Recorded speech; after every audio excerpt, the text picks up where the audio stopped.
11 chapter nectar of devotion. Divya सेवा का मतलब है ट्रांसीडेंटल सर्विस। ट्रांसीडेंटल, कई बार लोग बोलते हैं ट्रांस और डेंटल ट्रांसीडेंटल यानी दिव्य, डिवाइन। तो श्रील रूप गोस्वामी जैसे जो वैष्णव आचार्य हैं उनके अनुसार भगवान किसी न किसी सेवा में निरंतर संलग्न रहने दास्य भाव को वर्णन करता है। तो पिछली बार हमने श्रवण सुना, कीर्तन सुना, स्मरण सुना। आज हम दास्यम, सर्विटरशिप, अंग्रेजी में कहते हैं सर्विटरशिप, क्या बोलते हैं? दास्यम। क्या कहते हैं? दास्यम। तो दास्यम जो है इसको दो भाग में बांटा गया है। आपको पता है दास क्या होता है? क्या होता है दास? भगवान का दास वो तो हो गया, लेकिन होता क्या है दास? अगर हम एक्सप्लेन करें, what do you mean by this? जो अपने सब कुछ अपने मालिक की प्रसन्नता के लिए करे, हैं, जो अपनी फ्रीडम नहीं है। तो इसको दो भाग में बांटा गया है। एक है कर्म अर्पणम सेवक, इसमें नहीं है, इसमें नहीं है, और दूसरी पुस्तक लिख लो, कर्म अर्पण सेवक।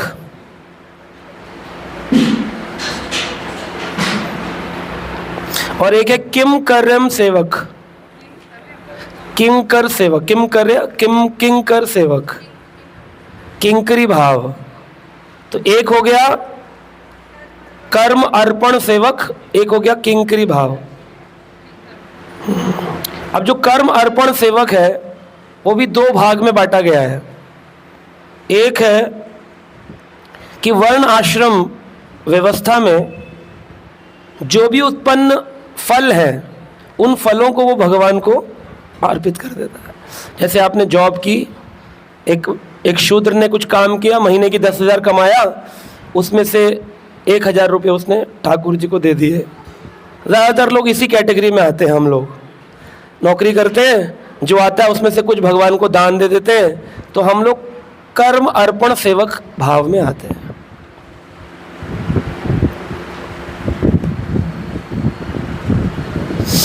दूसरे प्रकार के हैं कर्म अर्पण सेवक जो कि नवदा भक्ति के अंदर अपना सब कुछ भगवान को अर्पित करते हैं।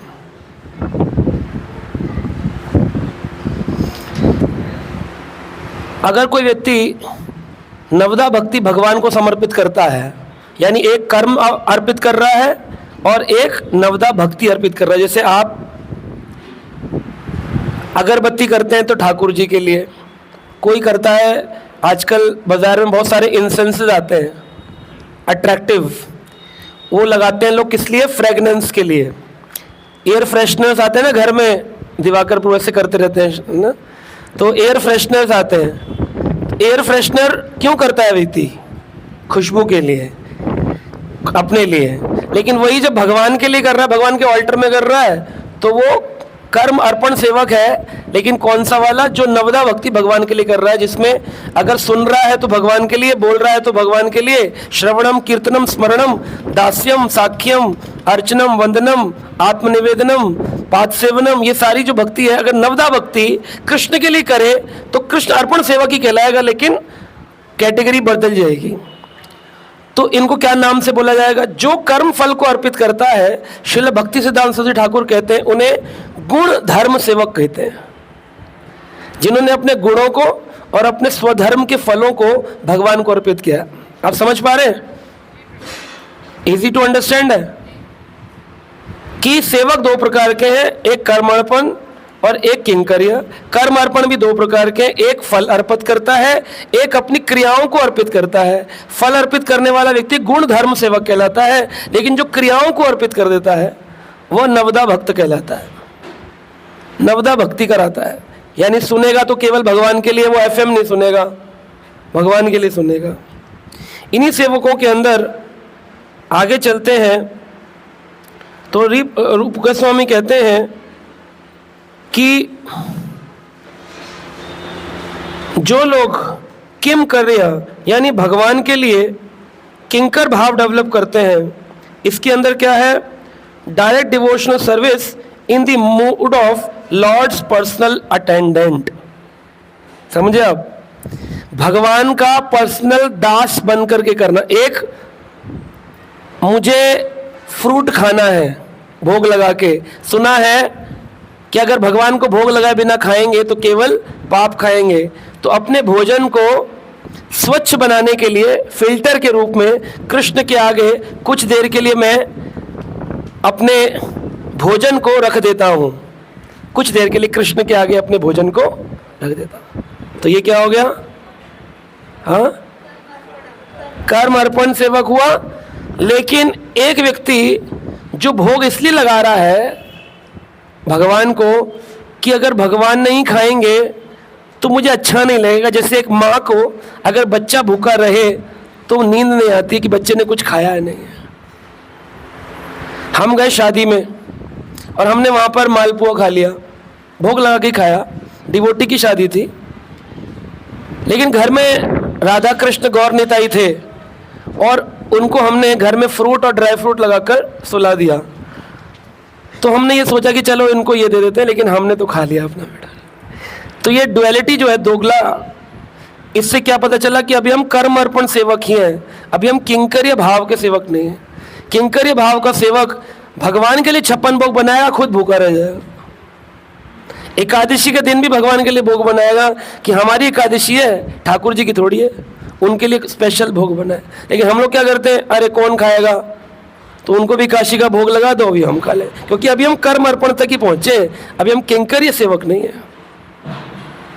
किंकर भाव का सेवक, तो ये 3 स्थिति में सेवक वर्णन किए हैं भक्ति सिद्धार्थ महाराज ने। पहले कौन से बोलिए? कर्म अर्पण। क्या होता है कर्म अर्पण? गुणों को, धर्म को, अपने स्वधर्म को, भगवान को, फलों को अर्पित करता है। दूसरा नवदा भक्त, नवदा क्रियाएं जो भगवान की सेवा करता है, लेकिन उसने अपना, है ना, जैसे कीर्तन मेला, हरि नाम तो सुन रहा हूं लेकिन वो वाला सुन रहा हूं जिसमें म्यूजिक अच्छा है। हरि कथा तो सुन रहा हूं लेकिन उससे सुन रहा हूं जिसकी फॉलोअरशिप ज्यादा है ना। मैं पाद सेवनम तो कर रहा हूं लेकिन उसमें अपना कंफर्ट भी देख रहा हूं। लेकिन जिसमें अटेंडेंट का भाव, यानी भगवान के सेवक का भाव डेवलप हो जाए कि भगवान के पसीना आए तो खुद के पसीना आए, लेकिन भगवान को चवर कर रहा 2 घंटे 5 घंटे खड़े होकर के। वृंदावन में कैसे साधु थे, वो भगवान को चवर कर रहे थे, और चवर करते करते जो पंखा था वो ऐसे वाला था, तो वो ऐसे घूम रहा था। तो उन्होंने, अब आरती के बीच में छोड़कर नहीं जा सकते आप ऑल्टर में से, तो चवर करते करते भगवान को कर रहे थे और अपने जो नीचे लोग खड़े थे उसमें से इशारा कर रहे थे इससे कि इसको, पंखे को रोक दो, मेरी तरफ गर्मी लग रही है ऑल्टर में बहुत। करते करते करते करते ध्यान नहीं दिया और चवर के 2-3 बाल ठाकुर जी के विग्रह पे ऐसे लग गए। लगी जाते हैं ऐसे, इतना बड़ा कर रहे हैं भगवान के पास खड़े हो गए तो ऐसे लग गए। 1 बार लगा, 2 बार लगा ना, वो इधर देख रहे थे, चटाक करके चांटा पड़ा। तो बोले कि कौन आया मेरे ऑल्टर में, इधर उधर देखा, सब किया, नीचे उतर के लोगों को बोले देखो मेरे कुछ हुआ। कह रहे हाँ जी, उंगलियों के निशान दिख रहे, पर छोटी छोटी उंगलियां हैं। किस बच्चे ने मारा है आपको? कह रहे नहीं नहीं, बच्चा तो है ही नहीं, मेरी शादी नहीं हुई। तो पता चला उनको स्वप्न में आके भगवान ने कहा कि तुम पहले भी 2 बार कर चुके थे, लेकिन आज हद हो गई, आज मैंने कहा तुम्हें बताना पड़ेगा, फिर मैंने मार के तुम्हें दिखाया। तो सेवक का भाव है कि वो अपना पसीना न देखे। हम में से कितने ऐसे?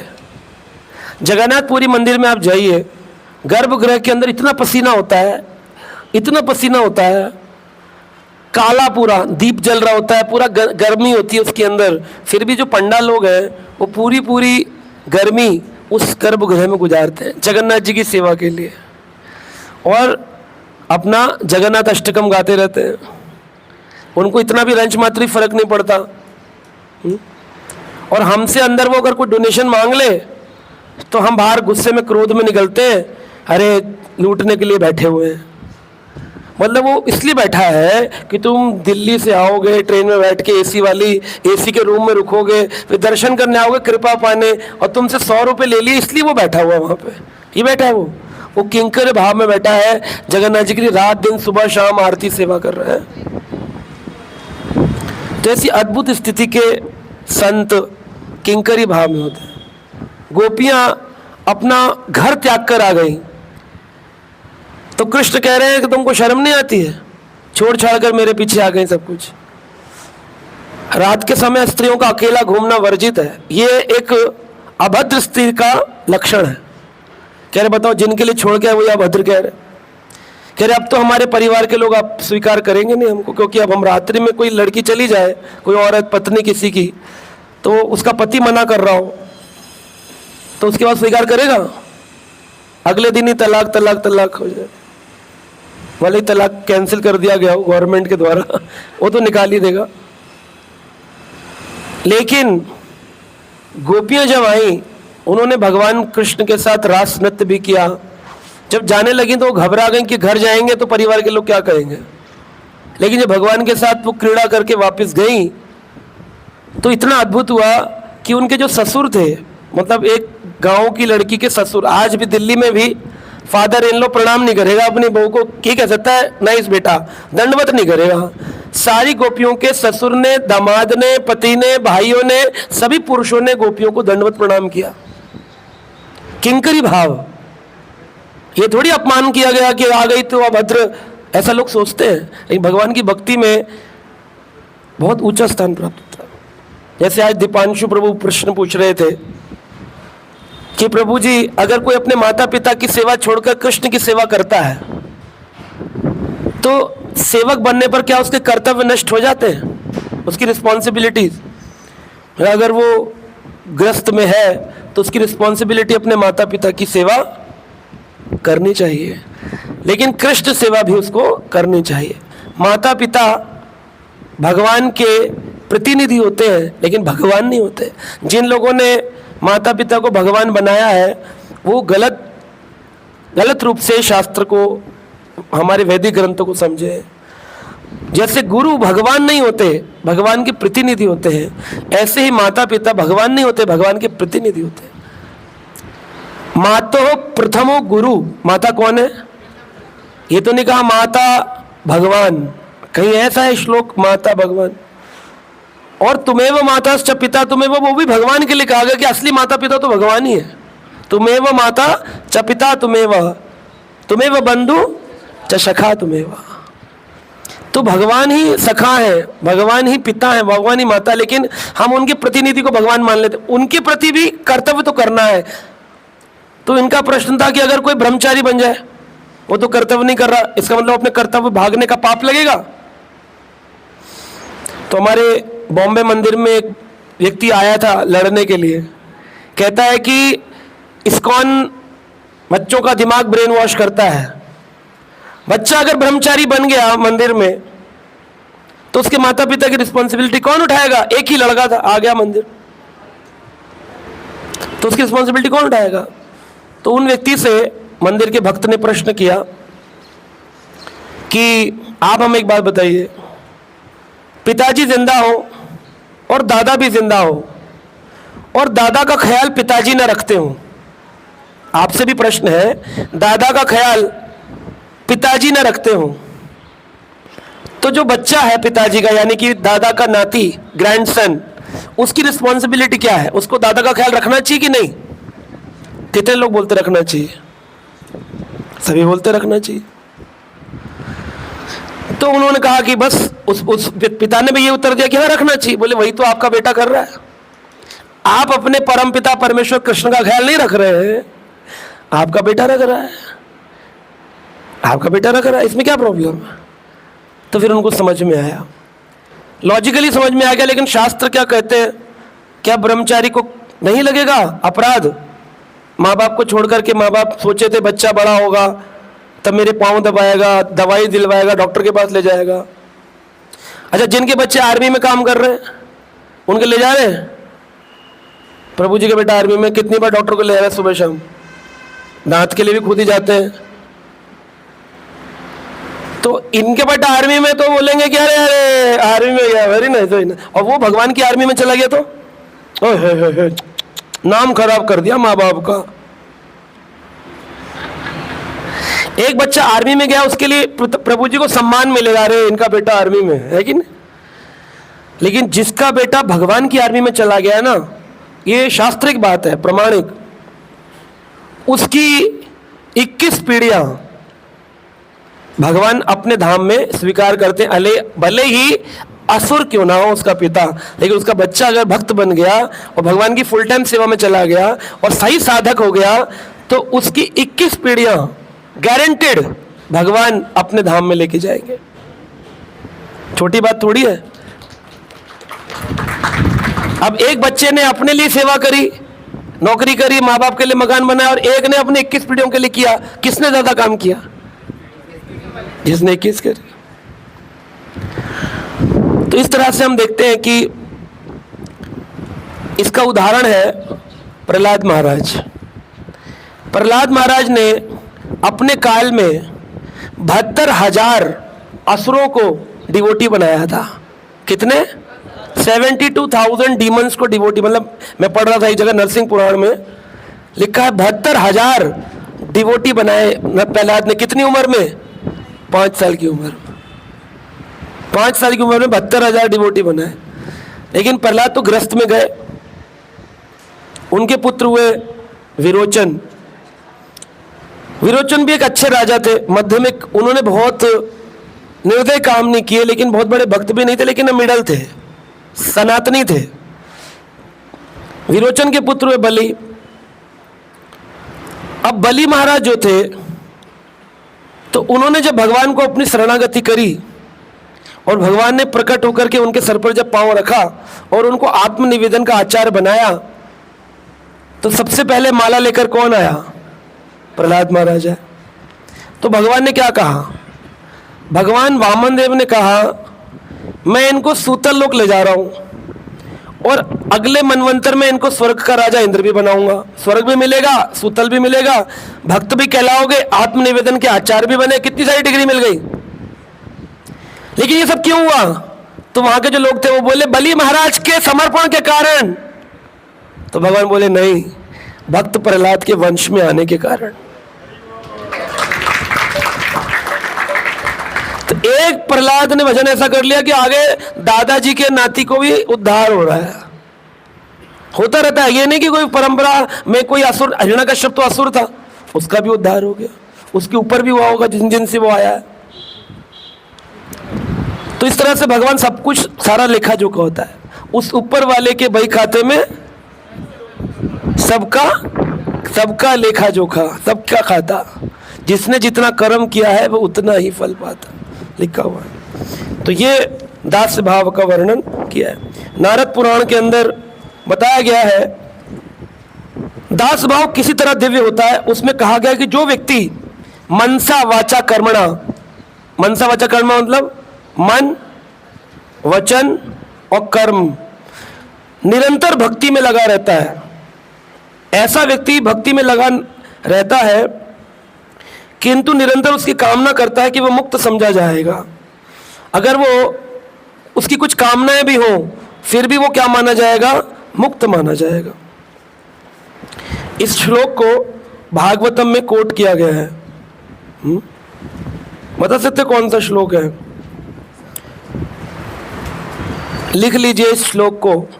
बताते हैं, इहायस्य हरेर्दास कर्मणा मनसा गिरा।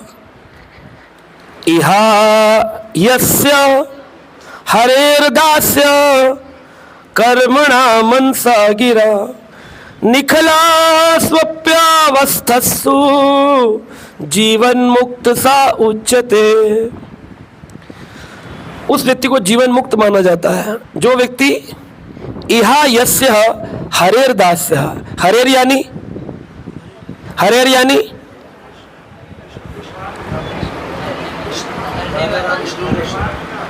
है भगवान कृष्ण।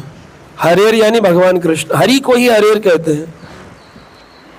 तो इहा यस्य, इनकी जो, किसकी? हरि कही, दास्यम दास्य, इहा यस्य हरेर दास्य, जो इनके दास्ता लेता है। कैसे? बोले कर्मणा मनसा गिरा, कर्म से, वचन से और मन से। निखल वपस्यो अवस्थस्सु, वो व्यक्ति हर अवस्था में अगर उसकी कोई कामना भी बनी रहे तब भी जीवन मुक्त सा उच्चते, उसको जीवन मुक्त में जाना था। अब प्रश्न ये है मनसा वाचा कर्मणा कैसे करेंगे, आपको बताना है। भगवान की भक्ति दास भाव में कैसे की जाए। पहले लेते हैं मन के आधार पर मनसा।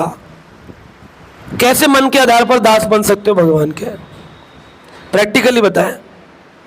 देवानंद मुरारी प्रभु कैसे बनेंगे मन के आधार पर दास? भगवान के हमेशा आपको क्रियाकलाप में रखेंगे। क्रियाकलाप तो क्रिया में चला गया ना, मन, मनसा वाचा कर्मणा, कर्मणा पे नहीं जाना है, अभी मन पर रहना है। कैसे रखेंगे, वही तो नहीं रहते। कैसे करती हो कभी बैठ के चिंतन सदैव? बोलना नहीं, हम प्रैक्टिकली करें क्या कि मन से भक्ति हो दास भाव में। कथा सुनते रहना, श्रवणम, मन से। जो व्यक्ति कथा सुनता रहेगा, एक दिन में अगर 2 घंटे भी सुन ली तो 22 घंटे तक दिमाग में घूमती रहती है। जैसे दवाई होती है, ओडी डोज देते हैं हमारे स्वयंभू मोहन प्रभु है ना, डॉक्टर है। ओडी होती है once a day, OD dose देते एक बार दिन में, तो वो घूमती रहती है कि नहीं सर्वज्ञ प्रभु जी? जैसे सुबह जल्दी उठ गए तो अभी नींद घूम रही है,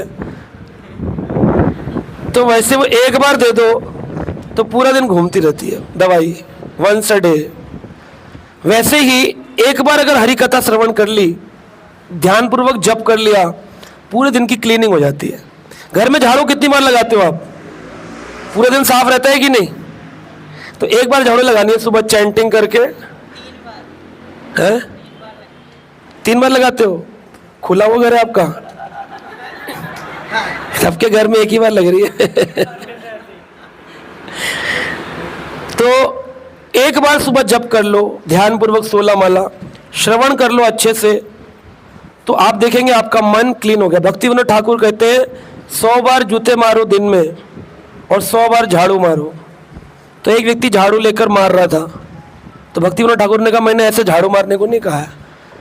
अधिक जूता मारना मतलब है कथा सुनना, कथा, और झाड़ू मारना मतलब जपा।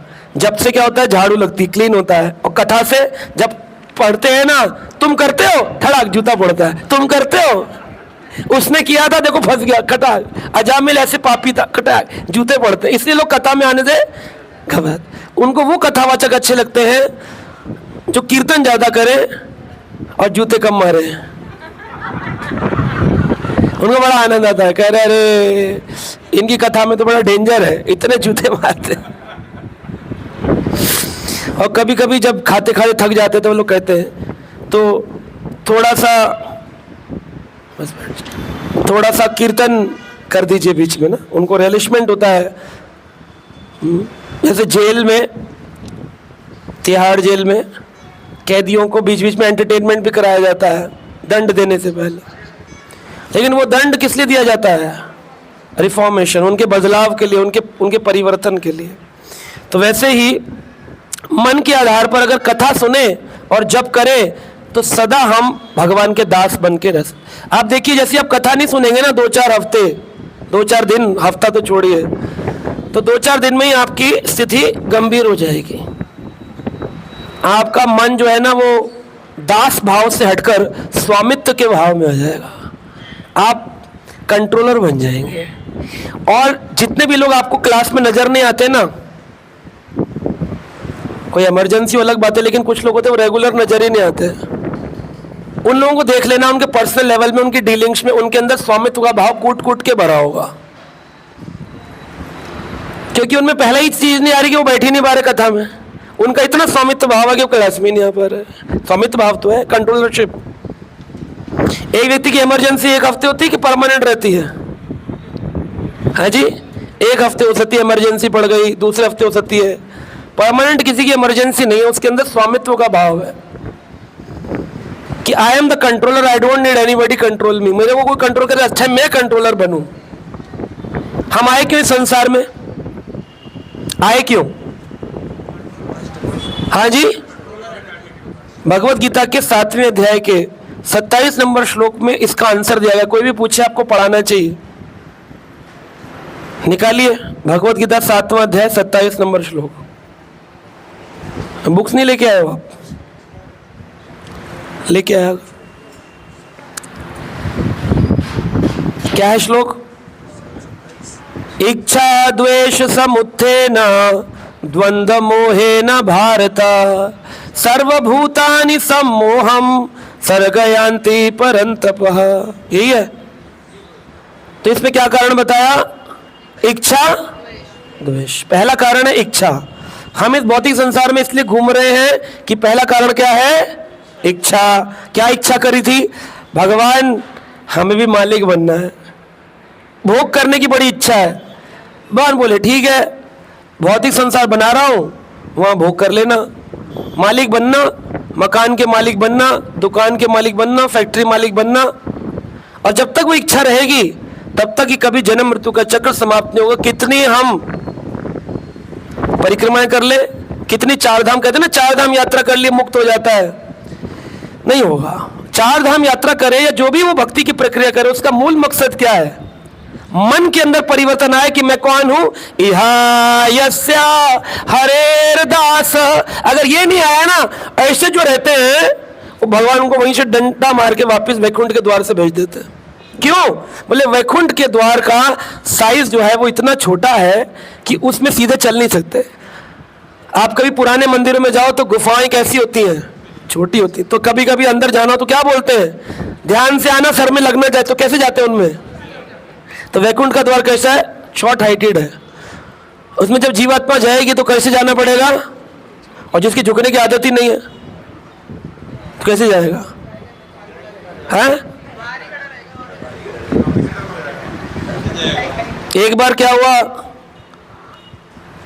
मैंने बहुत पहले द्वारका में ये कथा सुनाई थी, आपने शायद सुनी होगी, बहुत पुराने 2012-13 में प्रवचन में। एक बार अभी एकदम से याद आई कि एक बार सिंह का शिकार कौन करते हैं? सिंह किसका शिकार करते हैं?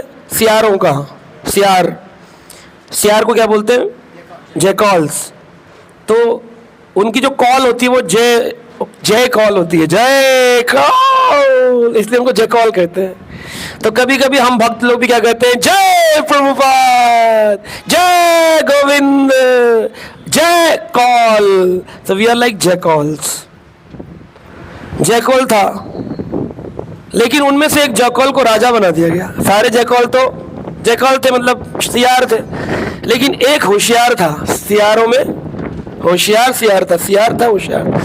वो बोला हम राजा हैं। बोले हाँ जी, आपको राजा नियुक्त किया है, वोटिंग पड़ी है इस बार, ईवीएम में भी कोई चीटिंग नहीं हुई। तो प्रभु जी हमारे ईवीएम की देखरेख कर रहे थे, एकदम बढ़िया वोटिंग हुई, आप राजा चुने गए हमारे। तो राजा बनकर वो चलता था, लेकिन कपड़े तो पहनते नहीं सियार, तो डिफरेंस नहीं, पगड़ी वगड़ी पहनते नहीं। तो बोले मैं राजा हूं और तुम प्रजा हो, उसका भेद कैसे पता चले? तो उन्होंने कहा कि महाराज आपके मुकुट पहनाए। बोले ठीक है। तो मुकुट बनवा के लाए मिट्टी का, बहुत भारी, उसका गर्दन से झुक जाए चलने में। कह रहा है ये तो अच्छा नहीं, मैं तो तुम लोगों से झुक कर चलता हूं। तो बोले फिर क्या करें? बोले मैं जिस एरिया से निकलता हूं मैं राजा हूं, लोगों को खड़े होकर मेरा सम्मान करना चाहिए। यही तो इच्छा आती है मन में। डिवोटी बनने के बाद भी मन में इच्छा रहती है, हमें जन्माष्टमी में एंट्री नहीं मिलनी चाहिए उस गेट से। प्रभु जी ये कोई तरीका है? डिवोटी तो हूं, लेकिन पीछे सियार हूं, राजा हूं, लीडर हूं, मुझे चाहिए मेरी सेवा करो। मैं सेवा करने नहीं आया हूं, मेरी सेवा तुम करो, है ना? तो ठीक है भाई। सियारों ने कहा क्या करें महाराज? तो खुद ही बोला मेरी पूंछ में एक डंडा बांध दो, जब चलूंगा तो टक टक टक टक आवाज होगी, तो पूरे लोगों को पहले ही पता चल जाएगा आने से कि टक टक महाराज आ गए। तो नाम रख दिया टक टक महाराज। तो वो चलता तो टक टक टक टक लोग खड़े हो जाते, हो जय कॉल जय होती। एक दिन सिंह यानी शेरों का आक्रमण हो गया। जब शेर का आक्रमण हुआ तो सब भागे, लेकिन इसकी पूंछ में बंधा था डंडा। इसकी स्पीड वैसे ही स्लो, और टक टक टक टक टक टक टक टक टक टक भाग रहा है धीरे धीरे। अब सारे सियार तो एक छोटी सी गुफा थी, उसमें घुस गए, क्योंकि शेर उसमें घुस नहीं पाएगा, क्योंकि उसका साइज छोटा था, शेर मोटा होता है और सियार पतले होते हैं। वो घुस गए उस गुफा में। अब ये राजा को कह रहे जल्दी आइए महाराज, जल्दी आइए। महाराज भी तेज गति से भाग रहे और घुसने वाले थे कि उनका डंडा जो था गुफा के द्वार पे फंस गया।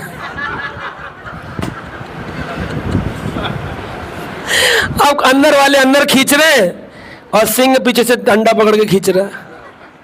युद्ध चला भारी, लेकिन अंत में जीत किसकी हुई? सिंह ने उनके डंडे से उनको खींच लिया और राजा को खा लिया। तो इसी प्रकार भगवान के वैकुंठ द्वार में हम चाहे कितने बड़े लीडर हों, चाहे हम आध्यात्मिक लीडर ही क्यों ना हो, अगर हमारे अंदर एक चीज नहीं आई, क्या? दास्य भाव, विनम्रता, तो हम अंत में वैकुंठ के द्वार पे डंडा मृत्यु का दूध खींच लेगा।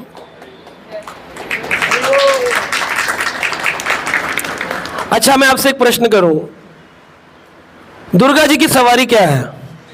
शेर। ब्रह्मा जी की सवारी क्या है? हंस। शिव जी की सवारी नंदी बैल, है ना? विष्णु की सवारी गरुड़। लक्ष्मी जी की सवारी उल्लू। गंगा जी की सवारी मगरमच्छ। कार्तिकेय की सवारी मोर। गणपति की सवारी, तो आप सबके वाहन जानते हो, सारी गाड़ियां पता है आपको, सारे मॉडल पता। तो आप बताओ भक्ति महारानी के वाहन का क्या नाम है, ये बताओ आज।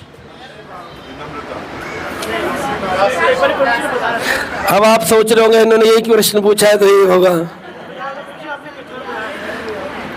तो बिल्कुल सही बोला हमारे देवेंद्र प्रभु जी ने कि भक्ति महारानी का वाहन है, उसका नाम है विनम्रता। यानी भक्ति महारानी को अगर आपको अपने हृदय में बुलाना है तो किस पर आएगी? अपने वाहन पे तो आएगी। वाहन क्या है? अब विनम्रता ही नहीं है तो वाहन पे ही नहीं बैठी, वाहन पे नहीं बैठी तो कभी नहीं आएगी। अब अहंकार रखे बैठे रहो, बोलो हम बड़े भक्त है, तिलक देखो हमारा पीछे तक जाता है, तो क्या फायदा? यहाँ से ऐसे करके लगा लेते हैं कई लोग यहाँ तक, बीच तक, तो क्या हो गया बस? क्या हो गया बस? बड़े भक्त हो गए। धोती में झिकझक करके पहनने से बड़े भक्त हो जाएंगे? वो धोती में पहनते ना ऐसे झिकझक करके पहन लेते हैं।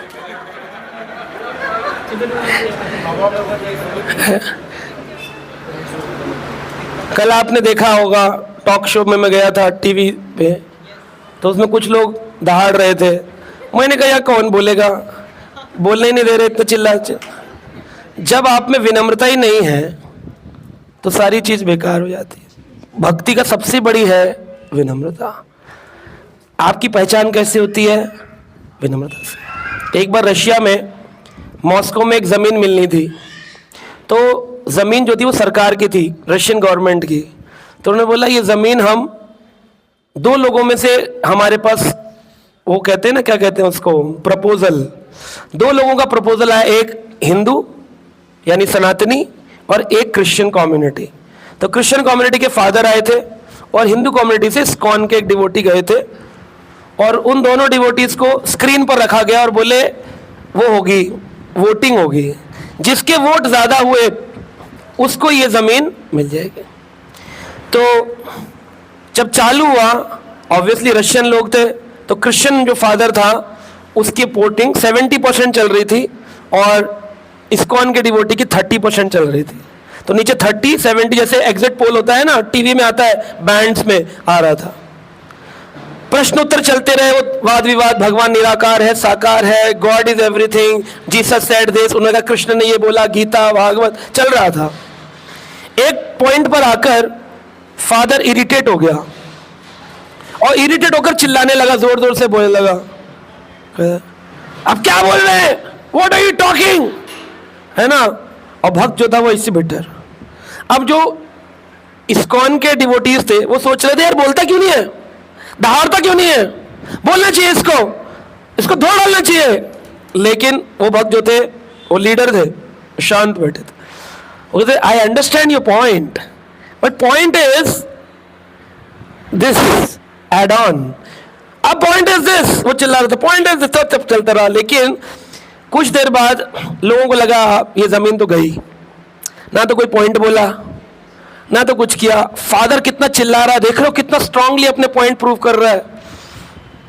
थोड़ी देर बाद देखते हैं वो जो ब्रांडिंग थी नीचे से वो चेंज होकर उनकी 30 रह गई, इनकी 70 हो गई। तो क्यों हुआ इतना परिवर्तन? क्योंकि जो क्रिश्चियन लोग थे ना, उनका ही विश्वास, उनका ही फेथ अपने ही टीचर पे से चला गया कि यार क्या ये कितना अभद्र व्यवहार कर रहा है। तो एक व्यक्ति लीडर कब बनता है? जब वो भक्ति महारानी के वाहन विनम्रता को धारण करता है। जो व्यक्ति कहे मेरे को आप जानते नहीं है मैं कौन हूं, मैं डॉक्टर हूं, आकर डॉक्टर स्वयंभू मोहन प्रभु कहे मैं एमबीबीएस करके आया बीएचयू से, मुझे रख लो अपने साथ, तो आपका नाम होगा कि आपके साथ एक डॉक्टर भी है। तो व्यक्ति भक्त है, वो कम भक्त है। शरण में जाने का क्या मतलब है? गुरु मोरा मूर्ख देखी कौरीला शासन, मेरे गुरु ने मुझे क्या देखा, तब वो शरणागति। हम मूर्ख हैं जी, तुम ये करो, मैं कुछ करने योग्य नहीं हूं। वेरी नाइस, चलो इसका उत्तर दो। कह रहे हमें नहीं आता, आपके आगे नहीं बोल पाएंगे। कह नहीं मैं बोल रहा हूं, तब बोलना चाहिए। लेकिन एक बोलने के लिए मैं बोल रहा हूं गीता में कहा है, अरे नहीं गीता छोड़ो ना, मैं बता दो भागवत में ये बोला। तो जो अज्ञानी है गुरु के सामने, वही ज्ञानी है दुनिया के सामने। जो ज्ञानी है गुरु के सामने, सबसे बड़ा अज्ञानी है दुनिया के सामने। सच बात। आप भक्तों के समाज में तो अपना परचम लहरा जाओगे कि हाँ, मैं भी कल चिल्ला सकता था टीवी चैनल पे, सुनो तुम जानते नहीं हो, टेबल पटक के कुछ भी कर सकता था। लेकिन उससे क्या होता, इस्कॉन मेंटेलिटी की आ जाती लोगों के पास कि इस्कॉन के लोग भी कितना शोर शराबा करते हैं। So when we are outside we are representing ISKCON. तो दास से भाव हमेशा बना के रखना चाहिए। Put your points in a very humble mode. ये नहीं बोला कि आप बोलो मत, गूंगा बनने को नहीं बोला, लेकिन अपने भाव विनम्र रूप से व्यक्त करने चाहे वो कोई भी डिस्कशंस हो, कहीं के भी हो। तो इस प्रकार से नारद पुराण के अंदर ये बताया गया, इहा दास्य इहा यस्य हरेर दास्य मनसा कर्मणा गिरहा। तो मन का हमने सुन लिया। अब बताइए वचन के माध्यम से कैसे दास भाव बना के रखें हमेशा। तो मैंने ऑलरेडी बताया, जब आप व्यक्त करें पॉइंट बोले, लेकिन उसमें आपकी विनम्रता नहीं जानी चाहिए। अगर विनम्रता चली गई और आप ज्ञान झाड़ने लग गए तो समझा जाएगा। जैसे अभी देख रहे हैं दो संतों का युद्ध चल रहा है, तो अगर युद्ध ही हो गया तो संत कहाँ हुए, क्षत्रिय हो गए ना भाई। अगर ये लिखना पड़ जाए दो संतों का युद्ध, तो ये क्या है, ये संत है? ये तो युद्ध तो किसमें होता है, क्षत्रिय में होता है। संत कैसे बात करता है? विनम्रता से, विनम्रता के साथ बात करता है। एक बार गौतम बुद्ध के पास एक व्यक्ति आया युद्ध करने, तर्क शास्त्र के लिए तर्क करने आया। तो क्योंकि तर्क करते, तर्क के अंदर कुतर्क भी करते, तो आया लड़ने के लिए, बहुत कुतर्क कर रहा था। और जब गौतम बुद्ध स्माइल कर रहे थे, कुछ बोल नहीं रहे थे, तो उसको और इरिटेशन हुआ, क्योंकि जिसको आपको ज्यादा परेशान करना, उसका प्रश्न का जवाब मत दो तो वो और चिढ़ जाता है। सबसे बड़ा दंड ही यही है, चुप हो जाओ। चाणक्य पंडित कहते हैं मौनम सर्व विजयते, मौन व्यक्ति विजय होता है। इस संसार में अगर जीत है तो किसकी है? मौन की है। तो मौनम सर्व विजयते, मौन हो जाओगे जीत जाओगे। तो चुप हो, चिल्ला रहे चुप हो जाओ। हमारी गलती क्या होती है, सामने वाला चिल्लाता हम और चिल्लाते हैं, हम उसे डबल जोर से चिल्लाते हैं।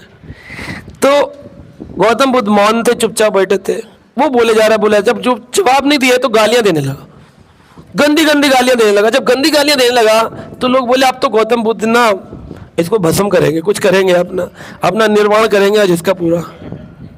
लेकिन गौतम बुद्ध कुछ बोले नहीं, शांत। वो बोल बाल करके दुखी होकर चला गया, बोला ये तो बोलता ही नहीं है। जब वो चले गए तो गौतम बुद्ध के फॉलोअर्स ने बोला कि बुद्ध जी आपने कुछ बोला क्यों नहीं? कर एक बार बताओ। वो आया था उपहार लेके। अगर कोई व्यक्ति आपके लिए गिफ्ट लेके आया, मान लो मेरे लिए संजय प्रभु नोएडा से कुछ केक लिया बेकरी से, जो कि मैं खाता नहीं हूं बेकरी का केक, और मैंने नहीं एक्सेप्ट किया, तो क्या होगा? वापस लेके जाओगे कि ना? कहा कोई बात नहीं, मैं अकेला रहता हूं, खा लूंगा अपना केक काट, है कि नहीं? तो अगर कोई आपको बुरा भला बोलेगा तो क्या फर्क पड़ेगा? वो केक किस पर रह जाएगा? अब मुझे इतना लंबा मैसेज भेज दो आप बुरा भला, मैं उसमें एक लाइन लिख देता हूँ, ओके आई एम सॉरी। तो मैंने एक्सेप्ट ही नहीं किया तो किसके पास रह गया वो? तो लंबा मैसेज भेजने से सोच लिया करो, मैं एक्सेप्ट नहीं करूंगा किसके पास चला जाएगा। तो ये सबसे आसान तरीका है, डोंट नॉट एक्सेप्ट। एक्सेप्ट जो कि फेवरेबल फॉर कृष्ण कॉन्शियसनेस, जो लगे मेरी भक्ति को डिस्टर्ब करेगा उस चीज को एक्सेप्ट ही मत करो। जब एक्सेप्ट नहीं किया तो छोटे बचपन में जब थे कोई गाली देता तो कहते थे same to you, same to you. तो हमें बड़ा खुशी मिलती थी कि सेम टू यू में सब कुछ इसको हो गया। तो यहां तो सेम टू यू भी नहीं कहना है, हम क्या कहना है? Only to you.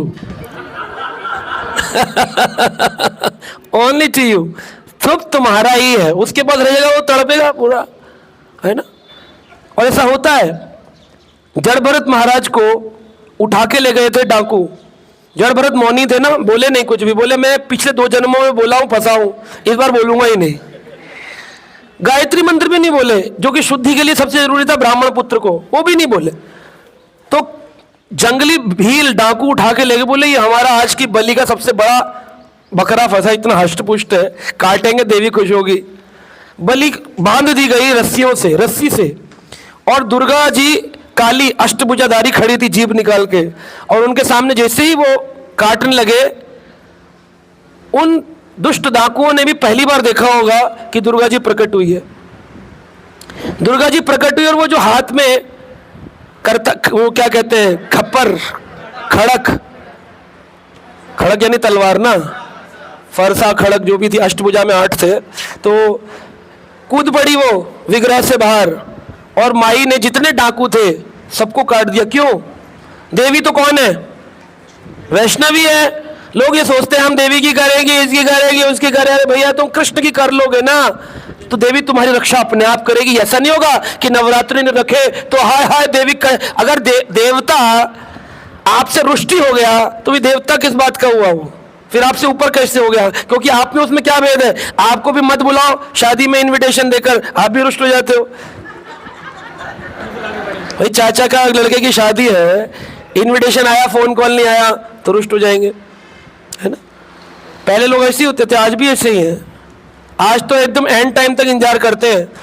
कुछ लोग इसलिए नहीं जाते, बोले हमें इनविटेशन नहीं आया, तो व्हाट्सएप आ जाता है, कह रहे इनविटेशन, कह रहे फोन कॉल नहीं आया, तो फोन कॉल आ जाता है, कह रहे जो बारात जा रही थी तब घर के आगे खड़े होकर आवाज नहीं, चलिए चाचा जी, नहीं बोले, इतना मिस हो गया ना, उस पर नहीं गया मैं। बोले चलिए चाचा जी तो बोला था, बोले मैं बस के नीचे खड़ा रहा, उन्होंने कहा नहीं ऊपर बैठिए। तो लोग पॉइंट ढूंढते हैं उस काम को ना करने के लिए। तो कृष्ण भक्ति अगर कर ली तो आपको जरूरत नहीं अलग से किसी डेमी गॉड वर्शिपिंग में जाने की, क्योंकि ये भागवत का प्रमाण है, जड़ भरत की कथा, कि देवी ने एक मौन व्रतधारी कृष्ण भक्त के लिए अपने ही भक्तों को मार डाला। ये देवी को कम से कम अपने भक्तों का तो ख्याल रखना चाहिए था। शिव जी ने अपने ही भक्त रावण को इसलिए मार दिया क्योंकि रावण राम की शरण में नहीं गए। शिव जी रोक नहीं सकते थे, देवी रोक नहीं सकती थी। भाई अगर देवी को बचाना ही था, अपने भक्तों को छोड़ देती, उनकी रस्सी काट देती, कहती तुम भागो, मैं वैष्णवी हूं लेकिन ये भी मेरे भक्त हैं, इनको मारूंगी नहीं। आप देखिए कृष्ण भक्त की रक्षा, अगर कोई विपरीत भी आ गया देवी देवता का भक्त, उसको मर्डर है सीधा, भगवान के द्वारा काट दिया। ये नहीं बोल सकते आप कि हम देवी भक्त हैं और तुम कृष्ण भक्त हो तो हमारा क्या, कोई फेवरेटिज्म नहीं है। देवी देवता खड़े हुए खप्पर लेकर के, तुम इधर उधर हुए और उन्होंने खप्पर किया तुम्हारा। हाँ, प्रमाण शिव जी की कथा और यहां पर दुर्गा जी की कथा, ये 2 प्रमाण है हमारे पास। और ब्रह्मा जी की कथा तो आप जानते हैं, 7वें स्कंद भागवत में नरसिंह भगवान, ब्रह्मा जी वरदान दिए, साइड में छुप गए, और जब भगवान नरसिंह फाड़ रहे थे, हिरण्यकश्यप देख नहीं रहा होगा कि ब्रह्मा जी इतनी बड़ी दाढ़ी लेकर बैठे हो और तुमसे बड़ी दाढ़ी वाला आ गया तो चुप हो गए हो। नरसिंह की दाढ़ी तो ब्रह्मा से बड़ी थी, लहरा रही थी हवा में, बादलों में, कुछ नहीं कर पाए ब्रह्मा जी। आप किसी की भी पूजा कर लो, अगर कृष्ण भक्ति नहीं करी, इहा यस्य हरे दास्य, उसका दास बन जाओ, फिर देखो आपके मजे ही मजे लाइफ में। कोई देवता, कोई प्राणी, कोई कुछ नहीं कर सकता। अवश्य रक्षवे कृष्ण, कृष्ण अवश्य अपने भक्तों की रक्षा करते हैं। तो आप कहेंगे लेकिन हमने देखा है कृष्ण भक्तों की भी मृत्यु होती है। मृत्यु तो होगी लेकिन जन्म मृत्यु नहीं होगी। क्या नहीं होगी? मृत्यु तो होगी, लेकिन जन्म मृत्यु नहीं होगी, यानी जन्म मृत्यु चक्र हमेशा के लिए बंद हो जाएगा। तो मनसा वाचा, अब कर्मणा। कर्मणा क्या है? कर्मणा में दास कैसे बने? जितने भी जीव हैं संसार में, सब जीवों को अपना स्वामी मानो। सब जीवों को, डिफिकल्ट तो है ही, इहा या शरीर दास ऐसे हो जाएगा। सब जीवों को अपना स्वामी मानो। ये नहीं कि मैं सीट पे बैठकर लेक्चर दे रहा हूं तो ये सब मेरे दास हैं। You all belong to me, I am your leader, I am your God. No, I am your servant. सेवक का भाव जिस दिन चला गया उस दिन आपकी भक्ति नष्ट है। ना नीचे वाले पूछेंगे, इहा लोग के परा लोग के दुई हुए उपहास। ऊपर देवता लात मारेंगे, नीचे नीचे वाले मारेंगे। भाव लीडर बन रहा था, नीचे वाले भी मारेंगे, ऊपर वाले देवता भी मारेंगे। त्रिशंकु के साथ ये हुआ। विश्वामित्र उसके लिए ऊपर भेजता था और ऊपर से इंद्र लात मार के नीचे भेज देता था। कह रहे मेरे स्वर्ग में बिना पुण्य के आ जाएगा पापी, तो वो त्रिशंकु को नीचे भेज देते थे। वो ऊपर जाता था, ऊपर से एक टाइम आया वो बीच में अटक गया। कह रहा है डिसाइड कर लो नीचे रहना है कि ऊपर रहना। तब विश्वामित्र ने कहा कोई बात नहीं, अगर इंद्र को इतना घमंड है तो मैं एक नए स्वर्ग की रचना करूंगा। तो नया स्वर्ग स्थापित कर दिया। बोले त्रिशंकु आप नए स्वर्ग के राजा बनो। अब तो जब जा रहे थे नए स्वर्ग के राजा बनने के लिए, तो क्या देखा, इंद्र ने देवताओं की मीटिंग बुलाकर वो जो नया स्वर्ग था उसको बेस लाइन से प्लेनेट को, जैसे बॉल है प्लेनेट, तो एक आपने पढ़ा स्फेरिकल बॉल है, तो स्वर्ग प्लेनेट है, भूमि स्फेरिकल है, भूमि के ऊपर पितृलोक, पितृ के ऊपर स्वर्ग लोक। तो स्वर्ग के साइड में एक और बॉल लगा दी थी ऑर्बिट में। तो सारे देवताओं ने मिलकर उसको बॉल को हिला दिया, तो धुरी से स्वर्ग लोक नीचे आ रहा है, सोचो पृथ्वी पे। अब विश्वामित्र भी दब जाएंगे, त्रिशंकु भी दब जाएगा। स्वर्ग से इंद्र ने ऊपर से मिलकर स्वर्ग तोड़ दिया, उसकी धुरी हटा दी, ऊपर से नीचे आ रहा था स्वर्ग। तो आप कुछ क्रिएट भी नहीं कर सकते हो देवताओं के विपरीत जाकर के, पास तो करना पड़ेगा ना। तो इसलिए मनसा वाचा और कर्मणा, मन के माध्यम से, वचनों के माध्यम से और कर्मों के माध्यम से विनम्रता को लेना ही पड़ेगा। आप किसी को सेवा में ऐसे नहीं लगा सकते हो जैसे गौरव प्रभु जी बैठे, ए गौरव पानी ला, चल गौरव मेरा पानी ला, ऐसे नहीं कर सकते। बोलेंगे अरे प्रभु जी आपका पूरा हक बनता है हमारे ऊपर, हम तो आपके दास हैं।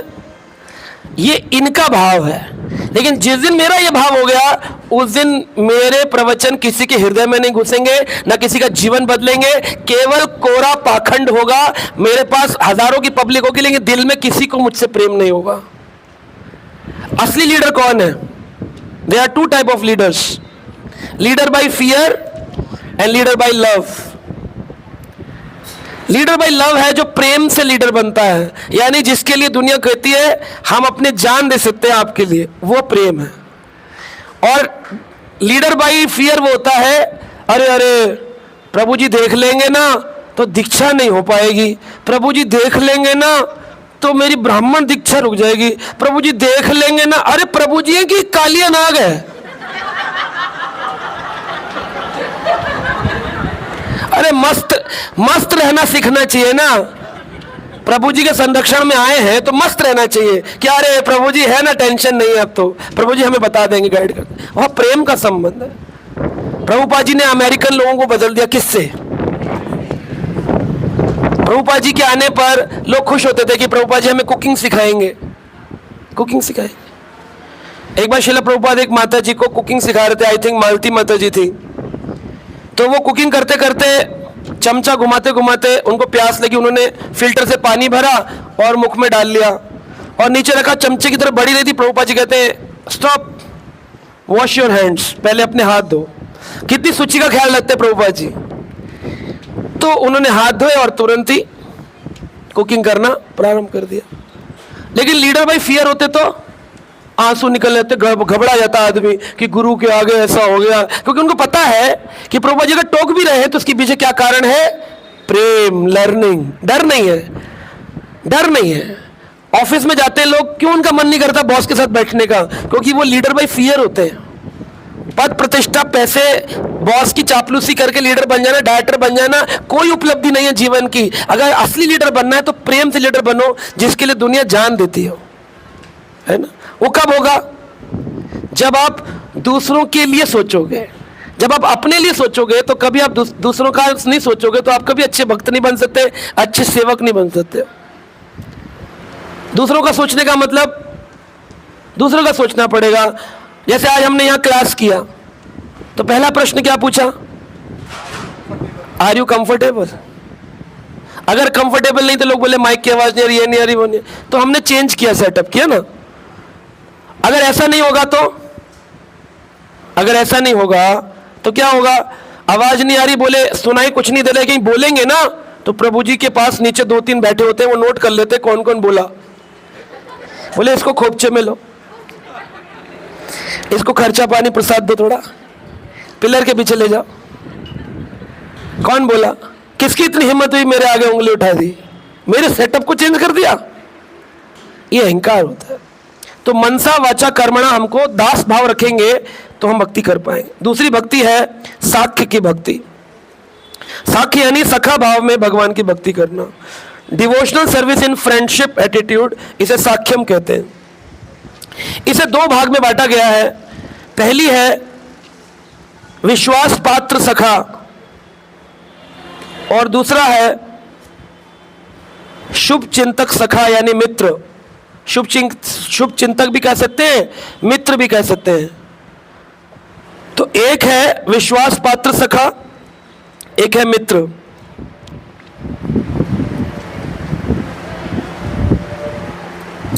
तो विश्वास पात्र में और मित्र में क्या फर्क है ये हम पढ़ेंगे। विश्वास पात्र जो होता है और मित्र जो होता है, इनमें भी 2 भेद है। जो विश्वास पात्र सखा है उसकी शुरुआत श्रद्धा से होती है। यानी किसी भी रिलेशनशिप में विश्वास आने से पहले क्या चीज आएगी? श्रद्धा। श्रद्धा के परिपक्व हो जाने पर, कोमल श्रद्धा, माध्यमिक श्रद्धा, परिपक्व श्रद्धा, जब श्रद्धा परिपक्व हो जाएगी, सॉलिडिफाई हो जाएगी, तो वो श्रद्धा विश्वास का रूप ले लेती है। विश्वास शुरुआत कहां से होती है? फेथ से। अंत में क्या बनता है? विश्वास। लेकिन उसके आगे भी एक भाव है जिसका नाम है मित्रता, शुभ चिंतक।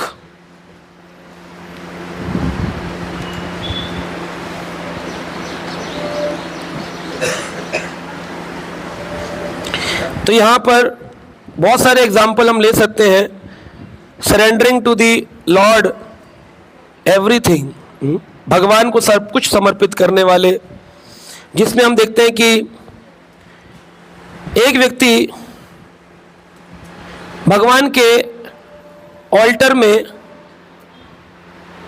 प्रणाम नहीं करना चाहिए।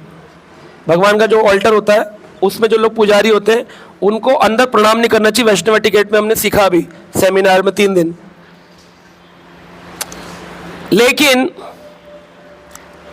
सुदामा जी जब कृष्ण के ऑल्टर में पहुंचे यानी द्वारका में, तो उन्होंने भगवान कृष्ण को खाली प्रणाम ही नहीं किया, उनका आलिंगन किया, गले लगाया। आपने देखा है किसी पुजारी को हमारे मंदिर में, या आपने अपने घर के विग्रहों को जाते ही ऑल्टर में जाकर इससे गले लगा लिया हो? या कभी आप ऐसा सोच सकते हो कि आप ऑल्टर से कृष्ण को नीचे रख देंगे और खुद ऊपर उनकी जगह पर बैठेंगे और भोग खाएंगे? लेकिन कृष्ण भगवान के द्वारका में जब सुदामा जी पहुंचे तो सुदामा जी को कृष्ण ने अपने सिंहासन पर बिठाया और खुद नीचे बैठकर उनके चरण अभिषेक किए। इसको मित्रता कहते हैं। सबसे पहली शुरुआत कहां से हुई है? श्रद्धा। तो अभी हम लोग कौन से स्टेज पे हैं? श्रद्धावान लभते ज्ञानम। अभी हम ज्ञान ले रहे हैं क्योंकि हम श्रद्धा में हैं। भगवत गीता में लिखा श्रद्धावान लभते ज्ञानम। श्रद्धा के स्तर पर अभी हम ज्ञान ले रहे हैं, नॉलेज ले रहे हैं। लेकिन ये ज्ञान जिस दिन विज्ञान में बनेगा, एप्लीकेशन में आएगा, तो विश्वास होगा। और वो विज्ञान जब आनंद रूप धारण कर लेगा तब वो मित्रता के रूप में चला जाएगा, भगवान के सखा बन जाएंगे। भगवान के साथ हमारा मूड ऑफ सर्वेटरशिप चेंज हो जाएगा। सारी चीज तो भाव की है, हर चीज भाव की है। तो यहां पर हम देखते हैं जैसे द्रौपदी भगवान की सखा है, कृष्ण ने उनको नाम दिया कृष्णा, तो कौन सी कैटेगरी में डालेंगे उनको? विश्वास, श्रद्धा या मित्र?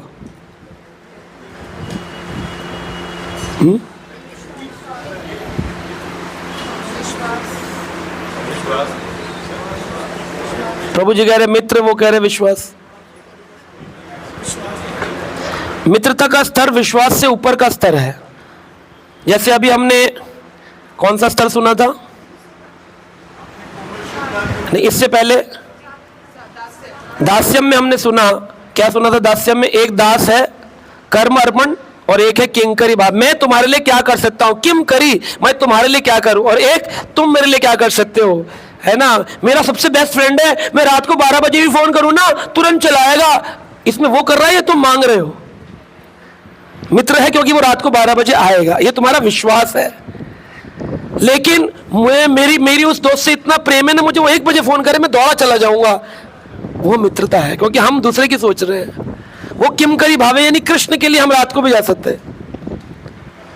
आपने प्लान बनाया मंगल आरती करेंगे 4:30 बजे जन्माष्टमी के दिन, रात को 2:30 बजे फोन आ गया, मंदिर में फ्लावर सेवा है, आपको आना पड़ेगा। अब आप मंगल आरती जो है वो 4:30 है और आपको पूरी रात काम करना है और मंगल आरती आप अटेंड नहीं कर पाओगे। सारी दुनिया तो जन्माष्टमी मनाएगी और आप फ्लावर लगा रहे होगे, तो आपको बुरा लगेगा। और जो डिवोटीज होंगे वो भी बोलेंगे आप मंगल आरती में दिखे नहीं, आप दिखे नहीं, कहाँ थे आप, मंगल आरती नहीं आए आप। तो उसको दुख लगेगा कि सुख मिलेगा? दुख लगेगा, करके देखो कभी, दुख लगेगा, क्योंकि वो अभी दुनिया के लिए जी रहा है, भगवान के लिए नहीं जी रहा। अगर भगवान के लिए जी रहा होगा उसको सुख लगेगा कि मैंने तो अपनी सेवा करी ना, दुनिया चाहे मेरे को डंडे मारे पत्थर मारे, है कि नहीं। लेकिन हम दुनिया के लिए जी रहे हैं, इसलिए हमको सेवा का सुख नहीं मिलेगा, हमको मंगल आरती ना करने का दुख लगेगा। तो इसी तरह दास्य में जैसे भाव है किमकर्य भाव और कर्म अर्पण, वैसे ही मित्रता के साख्य भाव में एक है श्रद्धावान से विश्वास की स्थिति और एक स्थिति है मित्रता का भाव। तो द्रौपदी विश्वास में आती है। आप कहेंगे क्यों? क्योंकि द्रौपदी ने अपनी स्थिति में यह नहीं सोचा कि ठाकुर जी क्या कर रहे होंगे। आपका जब मन करता है फोन मिला देते हो, हैं?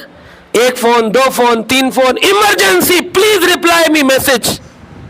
आपका क्या है? विश्वास है, प्रेम नहीं है। क्योंकि प्रेम को आदमी सोचेगा कि प्रभु जी क्या कर रहे होंगे, मैं लाइव रिकॉर्डिंग कर रहा हूं, वहां फोन उठा नहीं सकता हूं, और आप फोन पे फोन मिला रहे, मैसेज भेज रहे, इमरजेंसी इमरजेंसी इमरजेंसी।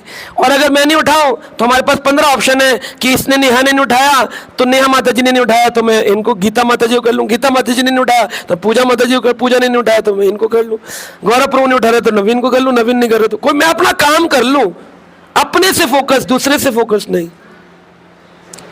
तो ये सेल्फ ओरिएंटेड हुआ। ऐसे कृष्ण के साथ भी हम करते हैं। यहां पे वॉलंटियर सेवा मिलती है जन्माष्टमी में, लोग लिखवा के जाते हैं रात को 12 बजे तक का लिखवा दो, 12:30 बजे धूप बढ़ने लगती है, काम बढ़ता, पसीने आते हैं, पत्नी का फोन आ जाता है, कहती अरे आप सुबह से भूखे हैं, कुछ खा लेते, चुपके से निकल आओ, 1 घंटा, इतने लोग हैं, आप अकेले रहना, आपसे क्या चल रहा मंदिर। तो आदमी के अंदर थोड़ा सा वीकन हार्ट, हृदय दौर्बल्यम आता है। वो घर को कहता है मैं 15 मिनट में आया प्रभु जी, जबकि पति पत्नी ने प्लान कर लिया 1 घंटे का। पत्नी ऐसी वैसी चलाकर तैयार रखी, घर जाती सो जाएगा लंबा होकर के, 2:30 बजे उठेगा, वो आलू खिलाएगी गर्मा गर्म, जूस पिलाएगी, नींबू पानी पी के 3 बजे नहा धो के तिलक लागे, प्रभु जी मैं इधर ही था बस सेवा में, और कोई सेवा मेरे लायक। देख ली तुम्हारी सेवा, 2 घंटे से गायब थे, तुम लेट रहे थे ना एसी में, यहाँ पे 3 गेस्ट होकर निकल गए। यहाँ पर किम करी, मैं क्या कर सकता हूं, पसीना बह रहा हो, तिलक की इंपॉर्टेंस नहीं रहेगी उस समय। क्या किया तुमने, क्या किया तुमने? ये मित्रता है, this is love for Krishna. Draupadi ने विश्वास था कि कृष्ण मेरी रक्षा करेंगे। क्या द्रौपदी ने यह सोचा कि अगर मेरी निर्वस्त्र भी हो जाऊं तो क्या मेरी निर्वस्त्रता कृष्ण की प्रसन्नता से बढ़कर है क्या? अवश्य रक्षी में कृष्ण तो अवश्य रक्षा करेंगे ही, मुझे पुकारने की क्या जरूरत है, पुकारने की जरूरत है। हम मांगते भगवान से, मेरे बीमार हूं, उग्रम वीरम महाविष्णु जलंतम सर्वतोमुखम नरसिंहम विष्णुम भद्रम मृत्यु मृत्यु, हे नरसिंह मुझे बचा लो, मेरी रक्षा करो। क्योंकि हम अभी श्रद्धा के स्तर पे हमें विश्वास भी नहीं है। विश्वास होता है तो उसमें आदमी बहुत बड़ी प्रार्थना करता है, कहता है गोविंद गोविंद गोविंद गोविंद, कि आएंगे और रक्षा करेंगे, अवश्य करेंगे। लेकिन इसके ऊपर जो जाता है वो कहता है मैं नहीं बोलूंगा, मैं अपने भगवान से नहीं बोलूंगा। ना जाने इस समय प्रसाद पा रहे होंगे, कहीं आज जन्माष्टमी 56 भोग लग रहे होंगे उनके, मुझे बुखार आ गया, मैं बुलाऊंगा, वो प्रसाद छोड़कर आएंगे मेरी रक्षा करने। It is not good, this is not good. वह मित्र है, वह मित्र है। सुदामा जी कभी अपने जीवन में नहीं गए कृष्ण से मांगने के लिए, क्योंकि मैं जाऊंगा तो कृष्ण को कितना बुरा लगेगा कि मेरा दोस्त इतना गरीब है। Should not ask. वो लेवल मित्रता का जो हम में से किसी का भी नहीं, मेरा तो नहीं है, आपका पता नहीं मेरे। लेकिन हम तुरंत बीमार पड़ते हैं या कोई भी विपत्ति आती है तो अभी हम श्रद्धा के स्तर पर है कि हम कृष्ण को पुकारते हैं। अभी तो विश्वास भी नहीं है कि बिना पुकारे आएंगे, और मित्र वाले में तो पुकारता भी नहीं और आते हैं तो मना कर देते हैं। जैसे श्रीवास पंडित, श्रीवास पंडित आप बोल रहे हो जो जय श्री कृष्ण चैतन्य प्रभु नित्यानंद श्री अद्वैत गदाधर श्रीवास आदि गौर भक्त। कौन है श्रीवास? श्रीवास का बेटा मर गया, बेटा। अगले कमरे में चैतन्य महाप्रभु महाराज कर रहे हैं, कीर्तन कर रहे, नृत्य कर रहे, बेटा मर गया। तो अपनी पत्नी को कह रहे मुंह पे हाथ लगा ले, आवाज आएगी ना तो महाप्रभु नृत्य रोक देंगे, नृत्य रोक देंगे, उनके नृत्य में खलन पड़ जाएगा। फिर भी क्योंकि वो भगवान है, वो बोले आज पता नहीं क्यों रास में आनंद नहीं आ रहा। श्रीवास कहाँ है? उन्हीं के आंगन में, उन्हीं के घर में। तो गेट खोला, देखा पत्नी आंखों में मुंह ऐसे रख के रो रही है, लड़का मर गया है। तो महाप्रभु ने कहा बेटा मर गया, तुमने बताया क्यों नहीं? बोले आपके नृत्य में खलन पड़ जाता है, स्वभाव हमारा। हम अपना कंफर्ट सोचते हैं कि ये बहुत हाई लेवल ऑफ, इसलिए मैंने कहा आज से ये गहरा शुरू है। एक्सेप्ट भी नहीं होता, नॉर्मल आदमी सुनेगा ना उसे तो एक्सेप्ट भी नहीं होगा, डाइजेस्ट भी नहीं होगी ये बात। तो आप पढ़ सकते हैं, यहां पर ही देख लीजिए द्रौपदी को कौन से कैटेगरी में डाला है, कौन को किस कैटेगरी में डाला, आप पढ़ सकते हैं। महाभारत में द्रौपदी कहती है हे गोविंद आपकी प्रतिज्ञा है आपके भक्त कभी विनिष्ट नहीं होते, मैं इस कथन में विश्वास। तो कौन से लेवल में आई? विश्वास के स्तर पर। इसीलिए मित्र को शुभ चिंतक कहा है रूप गोस्वामी ने। शुभ चिंतक जो अपने कृष्ण की सोचते हैं, कृष्ण को तकलीफ ना हो जाए। लाला तुमने खाया, आजा लाला छाव में बैठ जा, तेरे ऊपर पंखा कर देते हैं, है ना। तो हमारे घरों में ठाकुर जी के मंदिर एसी में नहीं होते, लेकिन हमारे सबके कमरों में एसी होते हैं, क्योंकि हम शिव चिंतक सखा नहीं है भगवान के, जो हम उनकी सोचे। उनका ठंडा पानी है कि नहीं, दिन में 2 बार 4 बार 5 बार बदला, एक बार सुबह भर दिया वो नॉर्मल हो गया, गर्म हो गया, हीट वेव आ रही है 45 डिग्री। हम तो कूलर ठंडा एसी पी रहे हैं, लेकिन उनका, क्योंकि अभी तो हमारा वो भाव ही नहीं है ना। सही बात है। सो ये जिस दिन आ जाए कि मैं पसीने में सो रहा हूं और ठाकुर जी का एसी चल रहा हो, को लोग आकर बोले हमारे घर में रिश्तेदार है, पागल हो गए हो क्या? कह रहे हाँ पागल हो गए। बोले क्यों पागल हो गए? बोले पागल का उल्टा क्या होता है? जो भगवान की भक्ति में लग के पाता है कृष्ण को, लग पा, वही होता है पागल।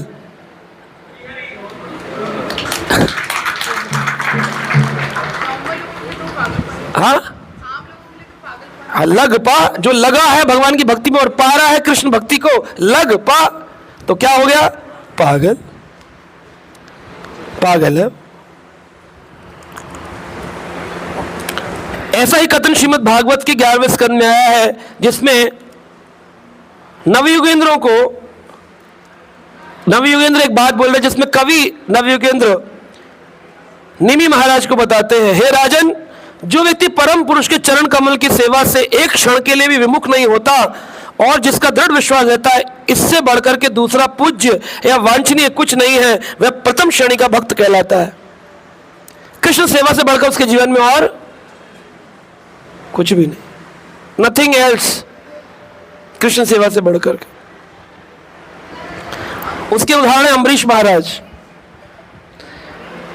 अम्बरीश महाराज की ऐसी स्थिति है कि बुखार आया है 102 और टेम्परेचर बढ़ रहा है। थर्मामीटर तो नहीं रहा होगा नापने के, लेकिन पहले लोग नाड़ी से देख लेते थे 102 103 कितना। तो अम्बरीश महाराज ऐसी स्थिति में थे, अम्बरीश महाराज ऐसी स्थिति में रहते थे नीचे, और उन्होंने घर का अपने मंदिर साफ नहीं किया आज, क्योंकि बीमार हैं।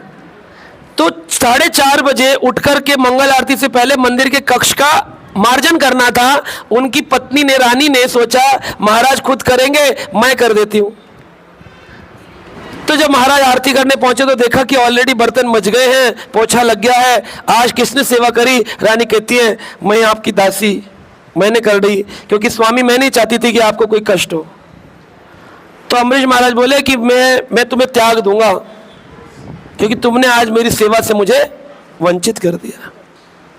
इस प्रकार का प्रेम भगवान का। हम तो चाहेंगे कोई पोछा लगा दे, कोई मंगल आरती कर दे, और हो सके तो कोई 16 माला भी कर दे। इसलिए कई बार लोग पूछते भी हैं, प्रभु जी हमारी 16 माला कोई और करे या कोई किसी की हम कर सकते हैं? उसका मतलब यही होता है कि हमारी कोई और कर सकता है। हम तो चाहेंगे हमारी सेवा कोई और कर दे, लेकिन कोई व्यक्ति भगवान से एक क्षण के लिए भी मुक्त नहीं होना चाहता। ऐसे लेवल के डिवोटी अम्बरीश महाराज, ये उत्तम सखा है भगवान के। सुदामा, अम्बरीश उत्तम कोटि के भक्त। कोई वांछा नहीं है भगवान से, केवल भगवान को कोई कष्ट ना हो जाए, है कि नहीं? अब ये मंदिर बन रहा है, बन जाएगा, लगभग बन गया। हम रहे ना रहे, आने वाले 200 साल 300 साल बाद भी बिल्डिंग तो रहेगी।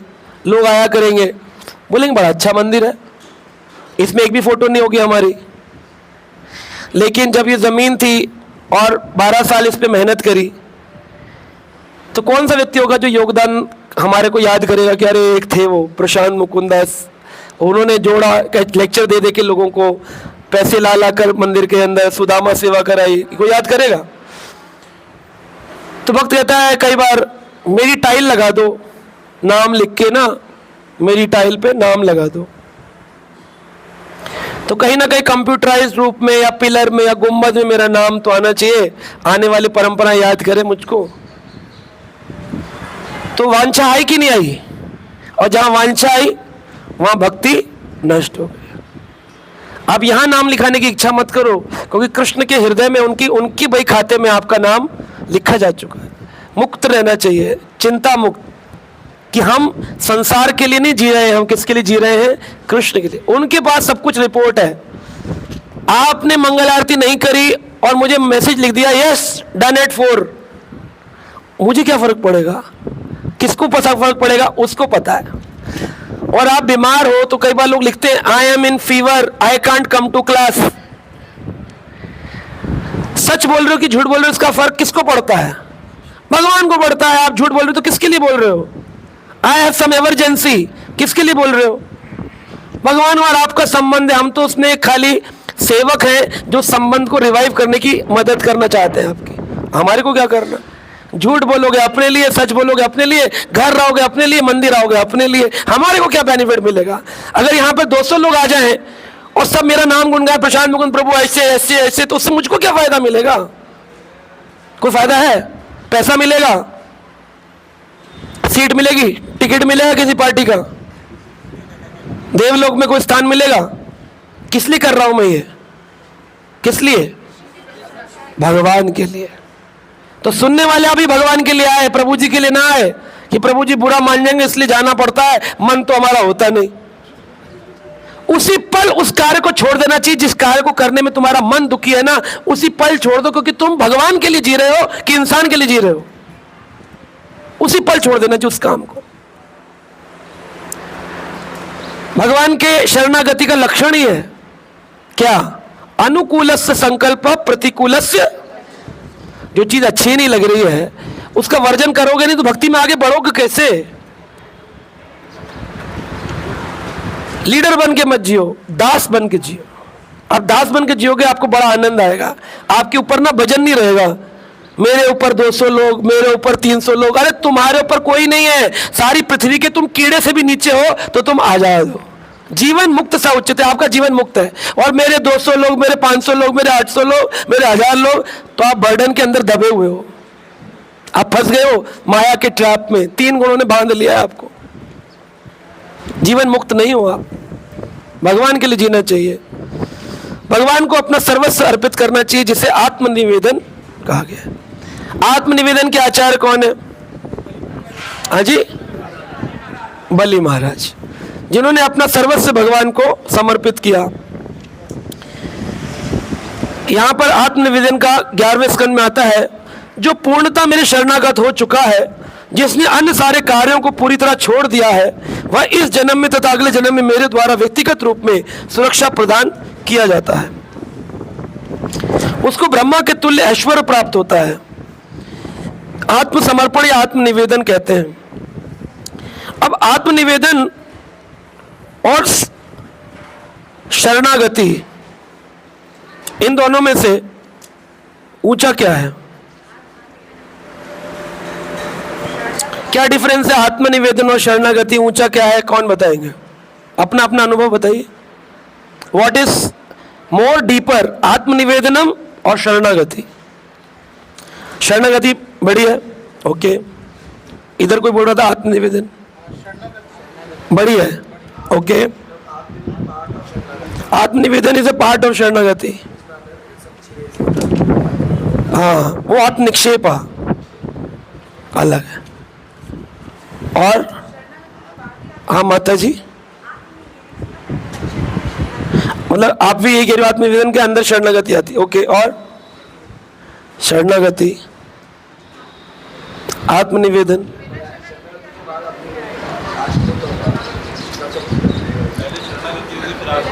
मतलब कुछ कह रहे शरणागति पहले होगी, आत्मनिवेदन बाद, कुछ कह रहे आत्मनिवेदन पहले होगा फिर शरणागति होगी। डिफरेंस क्या है दोनों में? चलो ये तो हमें समझ में आ गया कि 2 पार्ट है, एक शरणागति, एक आत्मनिवेदन। हम कौन से स्तर पे कैसे चेक करें? अपने लिए तो पढ़ रहे हैं हम, कैसे चेक करें हम शरणागत है कि आत्मनिवेदन है? तो दोनों में डिफरेंस क्या है?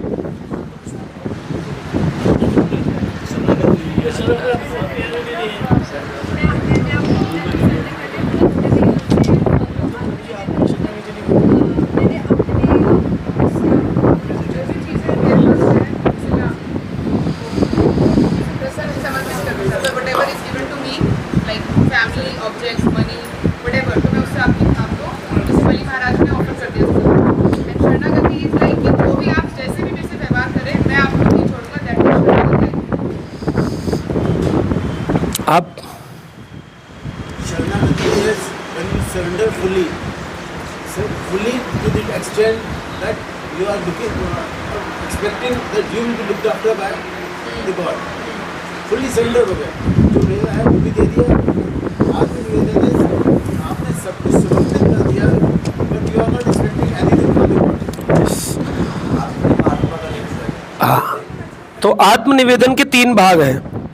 अगर आत्मा को शरीर माने तो अपना शरीर भगवान की सेवा में लगाना, दैट इज आत्मनिवेदन। अगर आत्मा को मन माने, अपने मन को भगवान की सेवा में लगाना, दैट इज कॉल्ड आत्मनिवेदन। आत्मा को आत्मा माने, आत्मा को यानी सोल सरेंडर टू कृष्णा, अगर हमारा संबंध स्थापित हो गया, then we are called as आत्मनिवेदन। तो आत्मनिवेदन 3 तरह का है। शारीरिक आत्मनिवेदन, क्योंकि शरीर को भी आत्म कहते हैं, मन को भी आत्म कहते हैं संस्कृत में, और आत्मा को तो आत्म कहते ही हैं। तो आत्मा निवेदन नहीं, आत्मनिवेदन है। तो आत्म शरीर को भी बोल सकते हैं, मन को भी बोल सकते हैं, और आत्मा को भी बोल सकते हैं।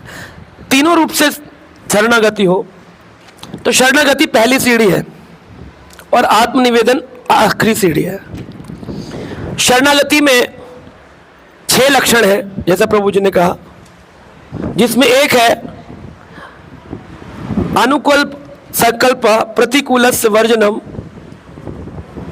अवश्य रक्षिबे कृष्ण गोत्रप्त वर्णम तथा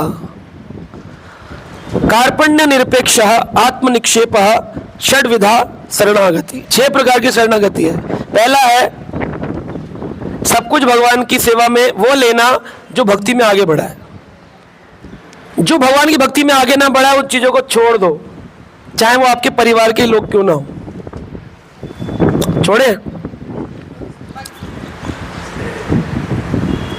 उन्हें छोड़ दो।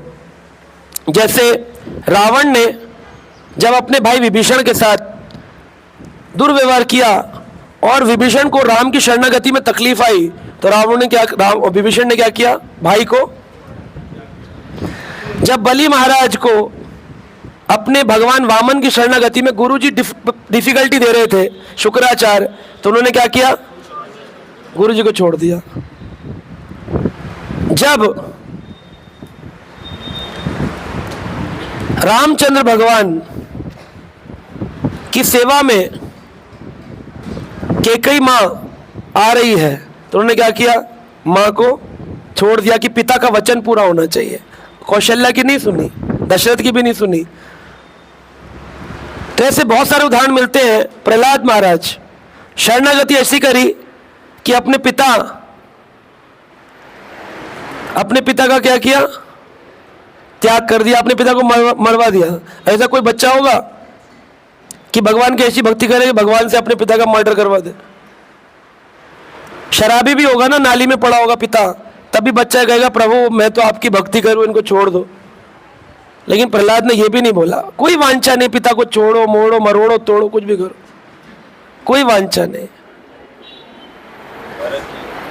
भरत महाराज मां का त्याग कर दिया राम जी की प्राप्ति के लिए। तो ऐसे बहुत सारे हम देखते हैं शरणागति में कि असली शरणागति वही है जहाँ अनुकूल से संकल्प, प्रतिकूल से वर्जनम।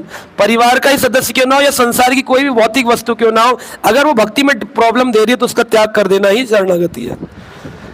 तीसरा है अवश्य रक्षिबे कृष्ण रक्षति इति विश्वासो। ये विश्वास है कि जैसे द्रौपदी ने विश्वास किया, रक्षति इति विश्वासो। गोत्रप्त वर्णम तथा, खाली विश्वास ये नहीं कि रक्षा करेंगे, पालन भी करेंगे भगवान। ये चौथा हो गया। पांचवा है कार्पण्य, हेल्पलेसनेस, कि हम तो कुछ करने योग्य नहीं, जो भी करेंगे भगवान करेंगे। और आत्मनिक्षेप, अपना सब कुछ सर्वस्व भगवान को समर्पित कर देना, ये शरणागति के लक्षण। लेकिन इसमें एक भाव है शरणागति में, क्या कि कृष्ण अवश्य मेरी रक्षा करे, यानी मैं कृष्ण के बल पर ही जो करूंगा करूंगा। लेकिन यशोदा माई का जो स्तर है, उन्हें वो कृष्ण के बल पर कुछ नहीं करती है, जो कुछ करती है अपने बल से करती है। बलि महाराज ने आत्मनिवेदन किया, सारी प्रॉपर्टी, तीनों लोगों की संपदा भगवान की शरण में दे दी। जब सब कुछ भगवान को दे ही दिया तो उन्होंने बोला अभी दूसरा पैर, तीसरा पैर कहां रखूं, क्योंकि दो पैरों में ऊपर और नीचे की जमीन नाप ली है। तो कहा तीसरा पैर मेरे सिर पे रख दो, क्योंकि दान से बड़ा तो दान ही होता है। अगर मैं राजा रहा तो मैं फिर मेहनत करके पैसा कमा लूंगा, फिर धन जोड़ लूंगा, लेकिन अगर दान ही तो खत्म हुआ, दान ही तो जिंदा है। डोनर बड़ा है कि डोनेशन बड़ा है?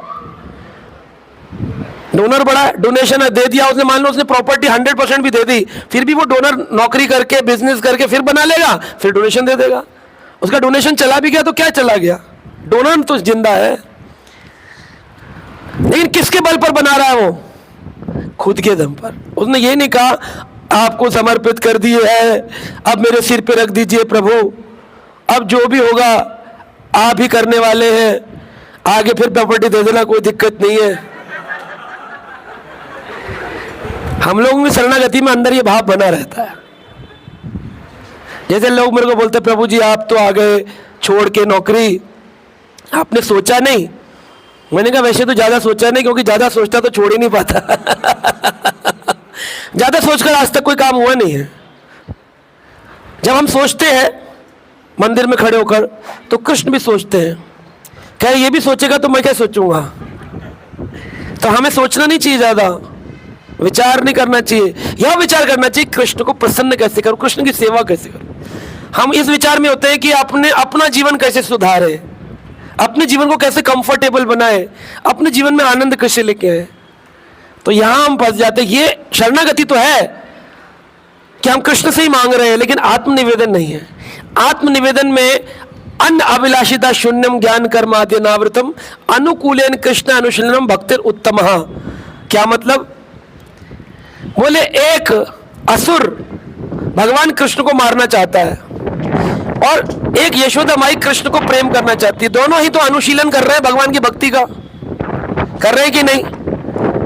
क्योंकि जो असुर वृंदावन में प्रवेश कर रहा है कोई साधारण जीव तो है नहीं। भगवान की इच्छा के विरुद्ध कोई वृंदावन में प्रवेश कर सकता है? यानी असुर भी भगवान की सेवा में है और यशोदा भी भगवान की सेवा में। एक मारना चाह रहे हैं और एक पालना चाह रहे हैं। तो एक प्रेम के भाव से है, एक विपरीत भाव से है। एक प्रतिकूल भक्ति है, एक अनुकूल भक्ति है, लेकिन दोनों ही तो भक्ति है। यशोदा माई तो डांट भी लगा देती है, लेकिन असुर तो डांट नहीं लगा रहा। असुर तो कृष्ण कृष्ण कृष्ण कृष्ण इंतजार कर रहा है, कहां कृष्ण मिलेंगे। दर्शन का अभिलाषी है। तो बताइए दोनों में से किसकी भक्ति ज्यादा बड़ी है? यशोदा आप कहेंगे क्योंकि आपने सुना है यशोदा मैया मां है उनकी, लेकिन भक्ति कैसे बड़ी है? वो तो डांट लगा रही है कृष्ण को। हाँ, एक में द्वेष है, एक में प्रेम है। और यशोदा तो जब दूध बनाने बैठती हैं दामोदर लीला में, तो दूध के लिए कृष्ण को जमीन पर पटक देती हैं। तो यानी दूध बड़ा भक्त हुआ ना, असुर से बड़ा तो दूध हुआ। क्योंकि दूध जो है वो कह रहा है अगर मैं कृष्ण के मुख में नहीं गया तो मैं आत्महत्या कर लूंगा। इसी भाव से वो अंगीठी में चूल्हे में कूद रहा है, उफन रहा है। तो दूध बड़ा भक्त हुआ या यशोदा जो कि कृष्ण जो उनकी गोदी में भगवान आ गए हैं उनको जमीन में पटक कर और दूध बचाने जा रही हैं? कौन बड़ा भक्त हुआ? कैसे?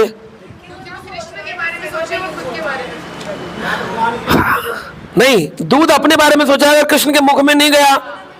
यशोदा कह रही है अगर कृष्ण के मुख में दूध नहीं गया। तो जो कृष्ण के लिए सोच रहा है, कृष्ण के हित के लिए सोच रहा है, असुर भी कृष्ण के लिए सोच रहा है। कृष्ण को बड़ा मजा आता है। हम लोग जाते नहीं बच्चों को मॉल घुमाने, तो वो प्लास्टिक के हिटमी होते हैं, रबर वाले हिटमी बच्चे को लाकर देते हैं, हिट करते हैं तो वो दोबारा खड़ा हो जाता है। बच्चा हाँ फिर मारता है, वो फिर खड़ा हो जाता है। असुर भी तो ऐसे ही आए, भगवान मारते थे वो फिर आ जाते थे, फिर भगवान मारते तो फिर आ जाते थे, हिटमी के जैसे। भगवान को प्रसन्नता तो हो रही है ना।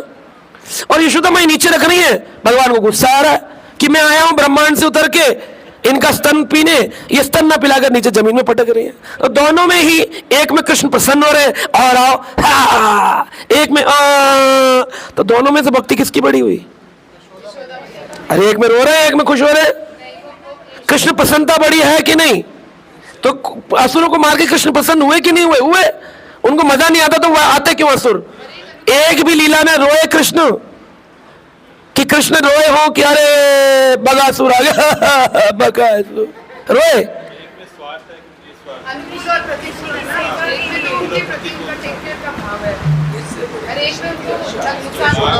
हाँ माता,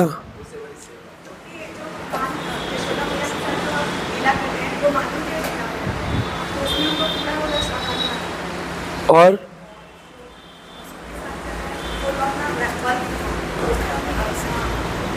वो तो कृष्ण की ओर से हो गया लीला, वो तो हम आचार्य की दृष्टि से समझ रहे हैं। लेकिन अभी हम बात कर रहे हैं, हम हर चीज कहते हैं हाँ please bless me so that I can please Krishna. लोग ये तो मांगते रहते डिवोटी, प्रभु जी please bless me so that I can please Krishna. प्रभु जी हमें आशीर्वाद दीजिए कि हम कृष्ण प्रसन्नता के लिए सेवा कर सके। बोलते हैं कि नहीं? सभी लिखते हैं ना, प्लेजर फॉर कृष्णा। ये तो कृष्ण प्लेजर है, मारना कृष्ण बड़े खुश होते हैं, और आए और आए और आए। और दूसरी ओर यशोदा माई जो है वो उठा उठा के पटकरी का भी रस्सी से बांध देती है, बीच में आना पड़ता है बलराम को। तुम जानती हो ये कौन है? ब्रह्मांड नायक है। बोली और तू? बोला मैं शेष नाग हूं। माई ने डंडा उठाया, माई कहती है सारे अवतार मेरे घर में होने थे। उनको कोई फर्क नहीं पड़ रहा ऐश्वर्य देख करके कुछ भी। लेकिन यहां कृष्ण रो रहे, बांधा जा रहा है। तो यशोदा की भक्ति क्यों बड़ी है? माधुर्य के कारण नहीं, क्योंकि यह माधुर्य की तो है ही नहीं, यहां पर वात्सल्य लीला हो रही है। लेकिन यहां पर कृष्ण के हित की बात हो रही है और एक जगह कृष्ण प्रसन्नता की बात हो रही है। भले ही कृष्ण किसी चीज में प्रसन्न हो, लेकिन बात यह है कि कृष्ण की प्रसन्नता से बढ़कर कृष्ण का हित है। मधुमंगल को कृष्ण ने कहा, आज सब लोग अपने अपने घर से खाना बना के लाएंगे और हम लोग मिलकर भोजन लीला करेंगे। आप लोग गए थे कामावन, मेरे साथ भोजन थाली बनी हुई आज भी। भगवान जहां हाथ डालते थे वहां थाली बन जाती थी और उंगली करते थे कटोरी बन जाती थी। थाली कटोरियां बनी हुई है पहाड़ में। कृष्ण और उनके बैठ के मित्र कामावन में भोजन खाते थे। अब भोजन खाने बैठे, कहा मधुमंगल नहीं आया।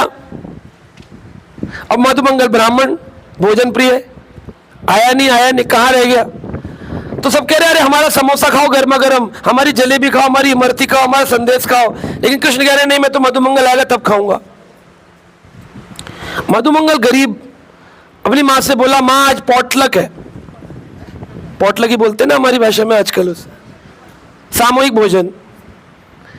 तो अपने अपने घर से सब लाने को कहा कृष्ण ने, और हम लोग आज पेड़ की छांव में बैठकर भोजन थाली में खाना खाएंगे कामावन में। मधुमंगल की माँ बोली कि देख बेटा, हमारे घर में आज तो कुछ बना नहीं है, 2 दिन पुरानी कड़ी रखी है, वो बासी हो गई है। मैं तो कहूंगी तू भी मत खा, उन्हीं के बीच में से कुछ खा लियो, कृष्ण तो तुझे खिलाते ही है। कहा नहीं माई, आज बोला अगर बिना किसी के गया तो कृष्ण बहुत मारेगा आज मुझे, कहेगा तू मेरा कैसा सखा है, बिना कुछ लिए खाली हाथ चला आया, तो कुछ तो लेके जाऊंगा। तो माई बोली ठीक है तू लेके जाइयो, लेकिन अपना वाला किसी को मत देना, अपना चुपके से पी लेना, नाटक करना, और बाकी सबका खा लेना, तो तेरा भी चल जाएगा, तेरी बेइज्जती भी नहीं होगी और तेरा काम भी हो जाएगा। कहा ये ठीक है। अब कृष्ण तो इंतजार कर रहे हैं, मधुमंगल सोच रहे हैं एंड में जाऊंगा, भीड़ में चुपके से मर जाऊंगा। जैसे हम लोग भी डिवोटी लेट आते हैं ना प्रोग्राम में, वो क्लास के एंड में आते प्रसादम में मर्ज हो जाते, पता ही नहीं चलता कि कब आए थे। फिर प्रभु जी को प्रणाम करते कह रहे मैं तो बहुत पहले का आया हूँ, सारी कथा मैंने सुनी है। और फिर यही वाले डिवोटी होते हैं, मैसेज भेजते हैं ये इसका रिकॉर्डिंग कब आएगी, क्योंकि इन्होंने 45 मिनट का मिस किया होता है शुरू का। तो फिर भगवान कृष्ण ने देखा मधुमंगल कब आया। मधुमंगल को दूर से आते देखकर कृष्ण भागे, अब मेरा मधुमंगल आ गया। मधुमंगल बोला अरे मेरे को देख लिया इसने, इतना वेलकम तो कभी नहीं किया जितना हो रहा है। और जैसे ही कृष्ण ने पकड़ लिया मधुमंगल को, मधुमंगल छुपा, बोले बता माँ ने क्या भेजा है, बता माँ ने क्या भेजा, बता माँ ने क्या। कह रहे नहीं नहीं मैं कुछ नहीं लाया, कुछ नहीं लाया। कृष्ण तुम जाओ, समोसे खाओ, दही बड़े खाओ। और मधुमंगल ने पीछे मटकी छुपा रखी थी। कृष्ण ने वो मटकी छीनने की कोशिश करी तो मधुमंगल ने जल्दी जल्दी उस मटकी से सारा मठा, जो कड़वी खट्टी कड़ी थी दुर्गंध युक्त, सारी पी ली। अब ज्यादा खट्टा पियोगे तो क्या होगा, मुंह से बाहर निकलेगी, मुंह से बह रही है। तो कृष्ण ने उसको कैसे कस के पकड़ लिया मधुमंगल, और अपनी जीभ से उसके यहाँ सब चाटने लगे। कह रहे क्या कर रहे हो कृष्ण, क्या कर रहे हो। कृष्ण कह रहे हैं आज तो लक्ष्मी जी का आनंद भंडार, आनंद बाजार लगता है जगन्नाथ जी का आनंद भंडार, 56 भोग अन्नपूर्णा के सबसे परे का स्वाद मुझे आज प्राप्त हुआ। इसमें कितना मित्रता का भाव है, साग का रस है इसके अंदर, पीर। तो यहां पर अगर कोई टाइम पास मित्र हो तो लाकर मटकी रख देगा, है कि नहीं। लेकिन यहां कृष्ण के हित की सोच रहा है, इसलिए वो अपनी दुर्गंध युक्त नहीं दे रहा है। हमारा फटा हुआ नोट होता है, हम कहाँ डालते हैं उसको, मंदिर के दान बाक्स में, क्योंकि हम मधुमंगल की तरह नहीं है, आत्मनिवेदन नहीं है। हमारा शरणागति तो है कि मंदिर आके दान दे रहे हैं, लेकिन वो वाला दान दे रहे हैं जिस पर या तो इनकम टैक्स हमारा खींच के ले जाएगी, या तो फिर हम वो दान दे रहे हैं जो फटा हुआ है। काला बाजारी करके अगर मेरे पास कुछ आ भी गया तो मैं उसको अगर दान दे दूं और ITR की मैं इनकम टैक्स रिपोर्ट ले लूं तो ATG के अंतर्गत मेरा बचाव हो जाएगा, इसलिए मुझे देना है। इसमें कौन सी शरणागति है। श्रद्धा तो है, शरणागति नहीं है। और शरणागति अगर है तो आत्मनिवेदन तो बिल्कुल भी नहीं। आत्मनिवेदन वाले ने तो बलि महाराज ने सब कुछ देने के बाद ये नहीं कहा कि एक आध प्रॉपर्टी आप ही तो दोगे, अब आगे पैर रख लो भले ही सिर पे, देना तो आप नहीं है। फिर उन्होंने कुछ नहीं, कोई कामना नहीं, कोई इच्छा नहीं, सब कुछ देने के बाद भी कोई कामना नहीं। अगर रक्षा की कामना भी बनी हुई अवश्य रक्षी में कृष्णा, तो ये शरणागति है। लेकिन मैंने दान दे दिया, बोले अब सोचना क्या, बोले सोचना क्या, जो भी होगा देखा जाएगा, ऐसा भाव है, तो फिर ये आत्मनिवेदन है। इसकी चर्चा यहां पर हुई है। अब इसलिए आगे इसमें बताया प्रिय वस्तु अर्पित करना। श्रीमद् भागवत में उद्धव से कृष्ण कहते हैं, हे मित्र, यदि कोई अपना सर्वश्रेष्ठ या सर्वाधिक प्रिय वस्तु मुझे अर्पित करता है तो उसे नित्य ही लाभ मिलेगा। तो उसे क्यों अर्पित करनी चाहिए? प्रेम व्रेम नहीं, ढंग की बात बताओ आज। हाँ हाँ, नहीं, इसमें लिखा है जो मुझे अपनी प्रिय वस्तु देगा उसको नित्य लाभ मिलेगा। हाँ, नहीं तो नित्य लाभ का सोचना चाहिए कि नहीं? कह रहे हाँ, सोचना चाहिए। हम माला कर रहे हैं, गोलोक जाएंगे, सही है गलत है? क्या बात कर रहे हो? पूरा मूवमेंट आपके अगेंस्ट हो जाएगा, परंपरा। ये बात, जो नित्य जाप करता है वो गोलोक अवश्य जाएगा, ये बात सत्य है। हमको नहीं, हमें नहीं मानना। मम जन्मनि जन्मनीश्वरे भवता भक्ति अहेतु की। बिना हेतु की भक्ति मिल जाए, अपने को कुछ नहीं चाहिए कि हमें एसी वाला कमरा मिल जाए, हमारे हजारों भक्त हो जाए, हमारी बड़े फोटो लग जाए, हमें कुछ नहीं चाहिए, हमें कुछ नहीं चाहिए, हमें कुछ नहीं चाहिए, है ना? तो इसलिए जो बिना डिजायर के, बिना लाभ हेतु करेगा, ये बात तो निश्चित है, जो कृष्ण सेवा करेगा उसको कृष्ण लाभ भर भर के देंगे। लेकिन आप लाभ लो मत लो, उतना लो जितना आपके लिए जरूरत है। भगवान कृष्ण ने सुदामा पूरी बना दी। जब सुदामा जी आए तो वहां के जो राजा थे वो बोले मेरे महल से बड़ा तो इसका महल हो गया। तो राजा घोड़े पर, रथ पर सवार होकर सुदामा से मिलने बोले, सुदामा जी आपका महल मुझसे बड़ा कृष्ण ने कर दिया, और जिसका महल बड़ा होता है वही उस इलाके का, तो आज से पोरबंदर के इलाके के राजा आप होंगे। उसने अपना मुकुट उतार के दिया सुदामा जी ने कहा नहीं नहीं, मैं कृष्ण का दास था, हूं और सदा रहूंगा। राजा आप थे, हैं और रहेंगे। आप क्षत्रिय हैं, मैं विप्र हूं। विप्र कैसे क्षत्रिय हो सकता है? आप राजधानी संभालिए, मैं भगवान की भक्ति संभालूंगा और रहूंगा आराम से। तो उस महल के अंदर इतना ऐश्वर्य था। अब जो कृष्ण को अर्पित करेगा 4 मुट्ठी चावल, उसको रिटर्न में क्या मिलेगा? सुदामा पूरी मिलेगी। लेकिन सुदामा जी ने उसको एक्सेप्ट। आज मैं भक्ति करूंगा तो मेरे को क्या कोई ऑडी कार नहीं दे सकता? बुलेरो तो दे ही रखी है, प्रभु जी ने बैठा के ले जाते हैं मेरे को। बुलेरो तो दे ही रखी है मुझे को, आपने गाड़ी बैठा के ले जाते हो, मेरे को कहीं भी जाना होता है। बोलेरो विद ड्राइवर प्रभु जी सेवा कर देते हैं, ले जाते हैं अपने साथ। नहीं तो सरकार ने मेट्रो दे रखी है, हमेशा चलता हूं उसमें, 6 डब्बे की गाड़ी है मेरी, इतनी बड़ी किसी की नहीं। तो मैं भगवान की सेवा इसलिए करूंगी, मुझे भी ऑडी मिल जाएगी। अगर मिल जाए तो मुझे लेनी चाहिए कि नहीं लेनी चाहिए? लेनी चाहिए, लेकिन उस समय के लिए जब मुझे कृष्ण सेवा में जाना हो, कि मुझे ऐसे लोगों के बीच में जाना है जहां पर लोग मुझे ना देखकर मेरी ऑडी से मुझे नापेंगे, वहां जाकर प्रचार करने के लिए लो।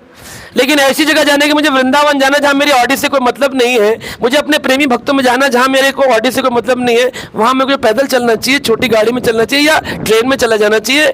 अपनी को यश में और अपयश में, लाभ में और हानि में, दोनों में न्यूट्रल बना के रखे, तब भक्ति है। लकीर का फकीर नहीं होना चाहिए कि ऑडी में नहीं बैठूंगा, मैं सन्यासी हूं, मैंने नियम लिया है, मैं पैदल ही चलूंगा, ऐसा भी नहीं होना चाहिए। और ऐसा नहीं होना चाहिए तो ऑडी आ गई तो बोले अब मैं पैदल नहीं चलूंगा, हम तो ऑडी में ही चलेंगे, ऊपर शीशा खोल के विंडो में से निकल के इससे करते।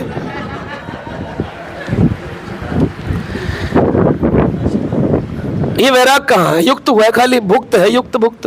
वैराग तो हुआ कि अंदर बैठे रहे चुपचाप हाथ जोड़कर। शीला प्रभुपाद जी भी इस्तेमाल करते थे बड़ी गाड़ियां।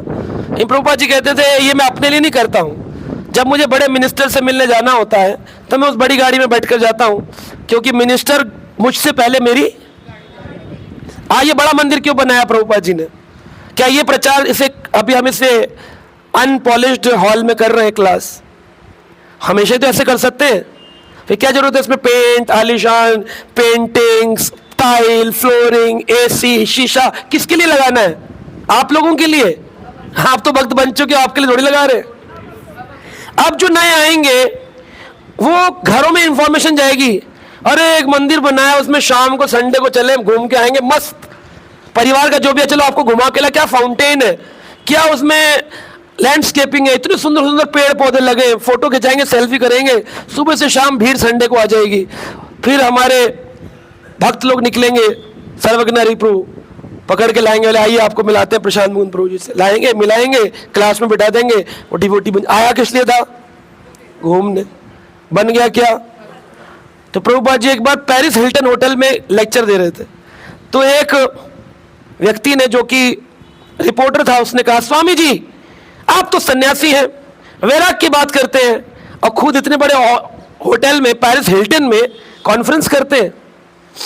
तो प्रभुपाद जी ने कहा यही कॉन्फ्रेंस कल भी होगी, इस हिल्टन के सामने फुटपाथ पे एक पेड़ है, उसके नीचे आप में से कौन कौन आएंगे?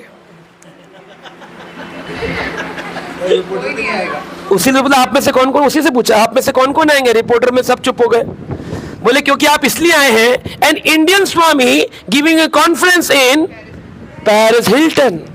आप इंडियन स्वामी के लिए नहीं आए हैं, पेरिस हिल्टन के लिए। इसीलिए कल मैं टीवी चैनल पर गया, इसलिए नहीं गया कि मेरा नाम हो, इसलिए गया कि लोग इसलिए सुन लेंगे इस्कॉन की बात कि अच्छा अच्छा नेशनल चैनल पर आ रहे हैं। तो जब हम इतनी बड़ी सोच रखते हैं ना, बड़ा विशाल विचार, तो हमें यह भी नहीं होना चाहिए कि हम तो झोपड़ी वाले, हमें इनसे क्या मतलब, ये तो फालतू बोल रहे हैं, we can't bear them up, ये तो फालतू बोल रहे हैं। आपको बेयर करना पड़ेगा, उसी समाज में जाके प्रचार करने का एक भी मौका मिले उसे चूकना नहीं चाहिए। प्रभुपाद जी नेकेड क्लब में गए, जहां पर लोग निर्वस्त्र स्त्री पुरुष नाच रहे थे। प्रभुपाद जी ने कहा एक सन्यासी, वो भी स्त्री पुरुष निर्वस्त्र के बीच में कैसे जाए? गए। बोले क्योंकि यहाँ पर प्रेजेंटेशन करने रॉक बैंड्स आए हुए हैं, वो अपने अपने म्यूजिक प्ले 1 2 3, उसमें प्रभुपाद जी को भी एक स्लॉट मिला था 15 मिनट का। तो नीचे लोग निर्वस्त्र है और गुब्बारे उछाल रहे और नाच रहे, ओ म्यूजिक बज रहा है, डिश डिश डिश डिश ऐसे कर। उसमें प्रभुपाद जी कह रहे हरे कृष्णा कृष्णा कृष्णा हरे हरे राम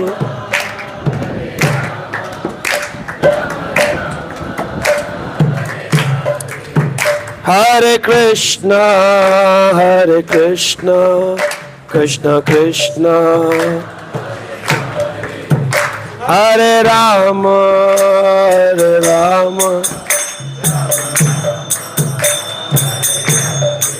तो वो निर्वस्त्र लोग भी क्या करने लग गए, वो ऐसे करके अपने अंग छुपाने लग गए।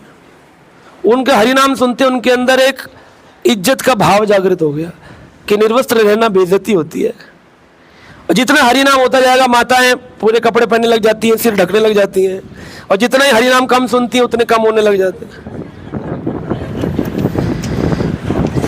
तो यहां पर आगे रूप गोस्वामी कहते हैं कृष्ण के लिए सारी चेष्टाएं करना। सारी चेष्टा किसके लिए होनी चाहिए? कृष्ण के लिए। यदि किसी के पास बड़ी फैक्ट्री है या बड़ी संस्था है या बड़ा मंदिर है या बड़ी जमीन है, ऐसी भौतिक संपत्ति का लाभ भगवान की सेवा में अर्पित कर सकते। मनसा वाचा कर्मणा वाला नहीं होगा, लेकिन ये अर्पण करने वाला भक्त होगा, अर्पण करने वाला दास होगा भगवान का। तो शरणागत और शरणापति आत्मनिवेदन, यहां पर वो कह रहे हैं, नरसिंह भगवान कहते हैं नरसिंह पुराण में, जो कोई मुझसे प्रार्थना करता है और मेरी शरण में आ जाता है वह मेरी प्रतिपाल्य हो जाता है और मैं समस्त प्रकार के दुखों से उसे सदा बचाता हूं। तो जो मेरे शरणागत नरसिंह भगवान वादा करते हैं वह प्रतिपाल्य है, यानी मैं उसका पालन करूंगा, सदा सदा उसकी रक्षा करूंगा। और इसे कैसे प्राप्त कर सकते हैं? रूप गोस्वामी कह रहे तुलसी इत्यादि वृक्षों की सेवा करना।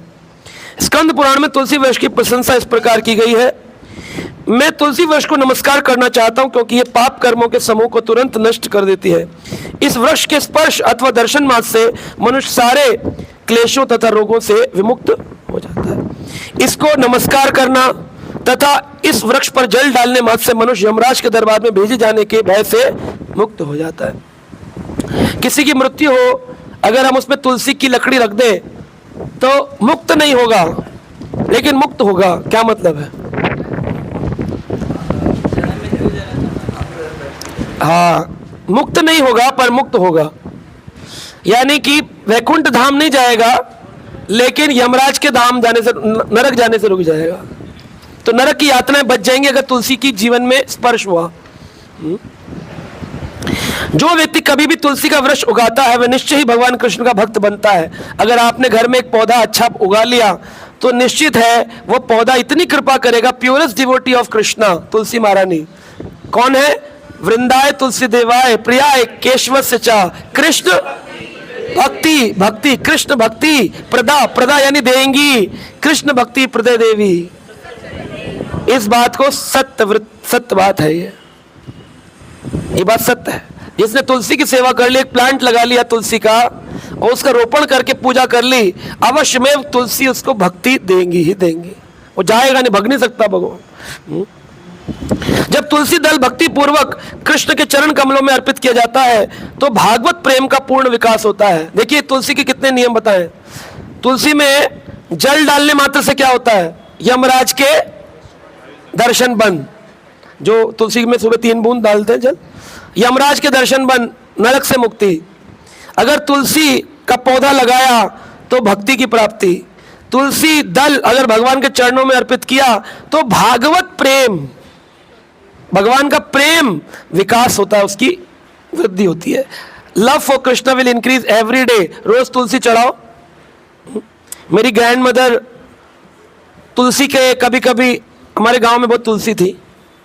अभी दिल्ली में तो तुलसी का पत्ता भोग के लिए भी नहीं मिल रहा, लोग मैसेज भेजते लकड़ी से भोग लगाना पड़ रहा। तो बहुत तुलसी थी और वातावरण शांत था क्योंकि बड़े बड़े पेड़ों की छांव में तुलसी अच्छी चलती थी। आजकल बड़े पेड़ नहीं है तो इसलिए तुलसी जल जाती है। तो हमारे घर में एक बड़ा वट वृक्ष का पेड़ था, घर के अंदर ही बहुत बड़ा। उसके नीचे छोटे छोटे छोटे क्यारी लगी थी, पूरी तुलसी वन था। इतनी सारी तुलसी आती थी रोज की, इतनी मंजरियां तोड़ो, 1-2 घंटा रोज का चाहिए सेवा करने के लिए। तो हमारी ग्रैंड मदर बोलती थी कि मुझे 108 तुलसी ला कर दो, कभी कहती थी 1008 तुलसी ला कर दो। और फिर वो तुलसी और भगवान कृष्ण के सहस्त्र नाम, जैसे तुलसी माता के सहस्त्र नाम, राधा रानी के सहस्त्र नाम, कृष्ण के सहस्त्र नाम, तो एक एक नाम बोलते जाएंगे। ओम गोविंदाय नमः, ओम केशवाय नमः, ओम दामोदराय नमः, ओम विष्णवे नमः। 1008 तुलसी तलाएंगे, कभी 108 चढ़ाएंगे। तो इस प्रकार से ये जो तुलसी अर्पित करने की सेवा होती है, ये बहुत अच्छा सेवा होती है। इससे भागवत प्रेम, भक्ति का प्रेम प्राप्त होता है व्यक्ति को। भारत में सारे हिंदू, यहाँ तक कि जो वैष्णव नहीं है वह भी तुलसी वृक्ष की सेवा करते ही हैं। सारे आस्तिक लोग, बड़े बड़े शहरों तक में जहाँ तुलसी वृक्ष को रख पाना अत्यंत कठिन है, वहाँ भी ऐसे लोग मिलते हैं जो बड़े यत्न से वृक्ष की सेवा करते हैं। इसे सींचते हैं, प्रणाम करते हैं, क्योंकि भक्ति में तुलसी वृक्ष की पूजा का अत्यधिक महत्व है। स्कंद पुराण के अंदर तुलसी विषयक एक अन्य कथन मिलता है। तुलसी सभी प्रकार से कल्याणमयी है। इसके दर्शन, इसके स्पर्श, इसके स्मरण, इसके वंदन, इसके प्रणाम, इसके श्रवण, इस वृक्ष के लगाने मात्र से सदैव उस घर का कल्याण। जो कोई उपयुक्त विधियों से तुलसी के संसर्ग में आता है वह सदैव वैकुंठ लोक में निवास। नोट डाउन रहता उसका नाम, तुलसी वाले वैकुंठवासी होगा। जब विभीषण कहाँ पहुंचे? रावण के यहाँ पहुंचे। तो रावण के जब पहुंचे लंका तो ढूंढ रहे थे कि सीता जी कहाँ हैं। आए थे क्या ढूंढने? अशोक वन। दिख क्या गया? तुलसी वन। अब बताओ, असुर लोग तुलसी लगाते हैं? वो बोले वहां पर कि राम नाम अंकित जहां शोभा वर्णि न जाए, देख तुलसी का वृंद जहां, देख कपि हर्षाए। जो हनुमान थे कपि, वो हर्षित हो गए कि इस असुर के राज्य में राम नाम अंकित ग्रह, घर के ऊपर राम नाम लिखा हुआ है। आपके घरों पे लिखा है, लिख देते हैं बिवेयर ऑफ डॉग्स,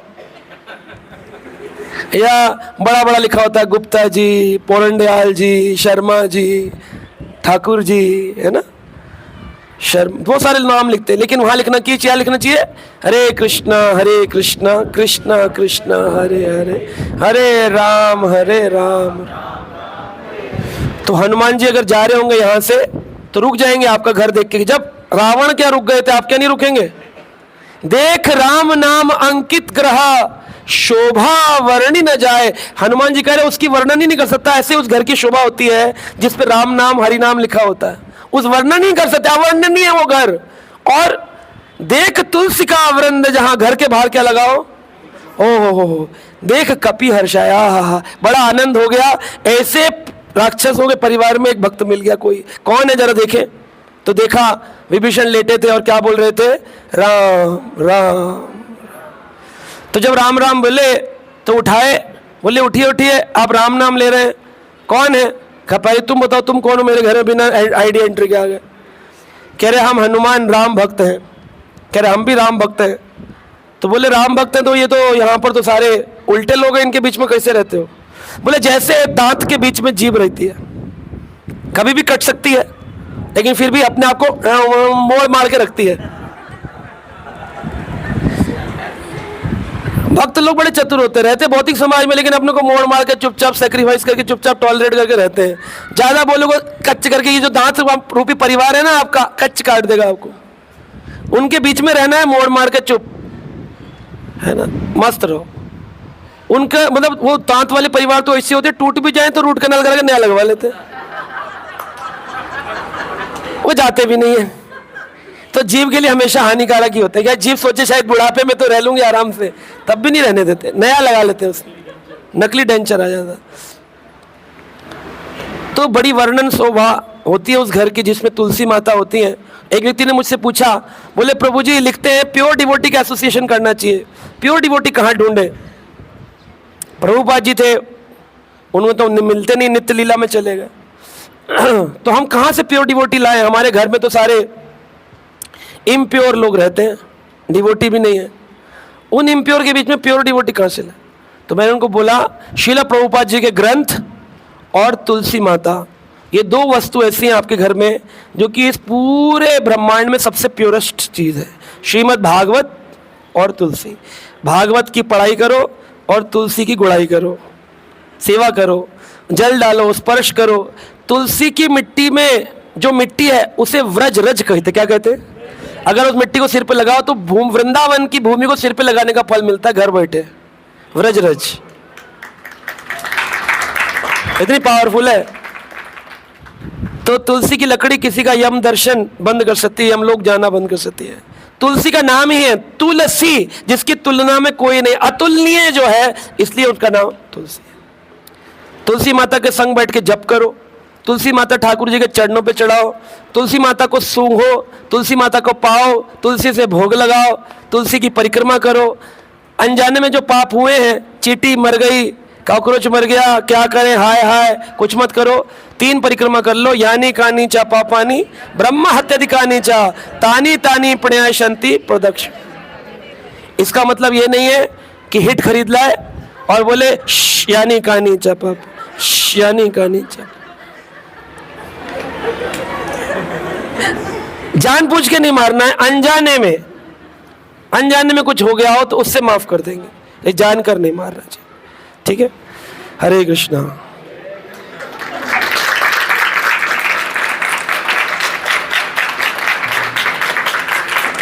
माइक लाओ, माइक।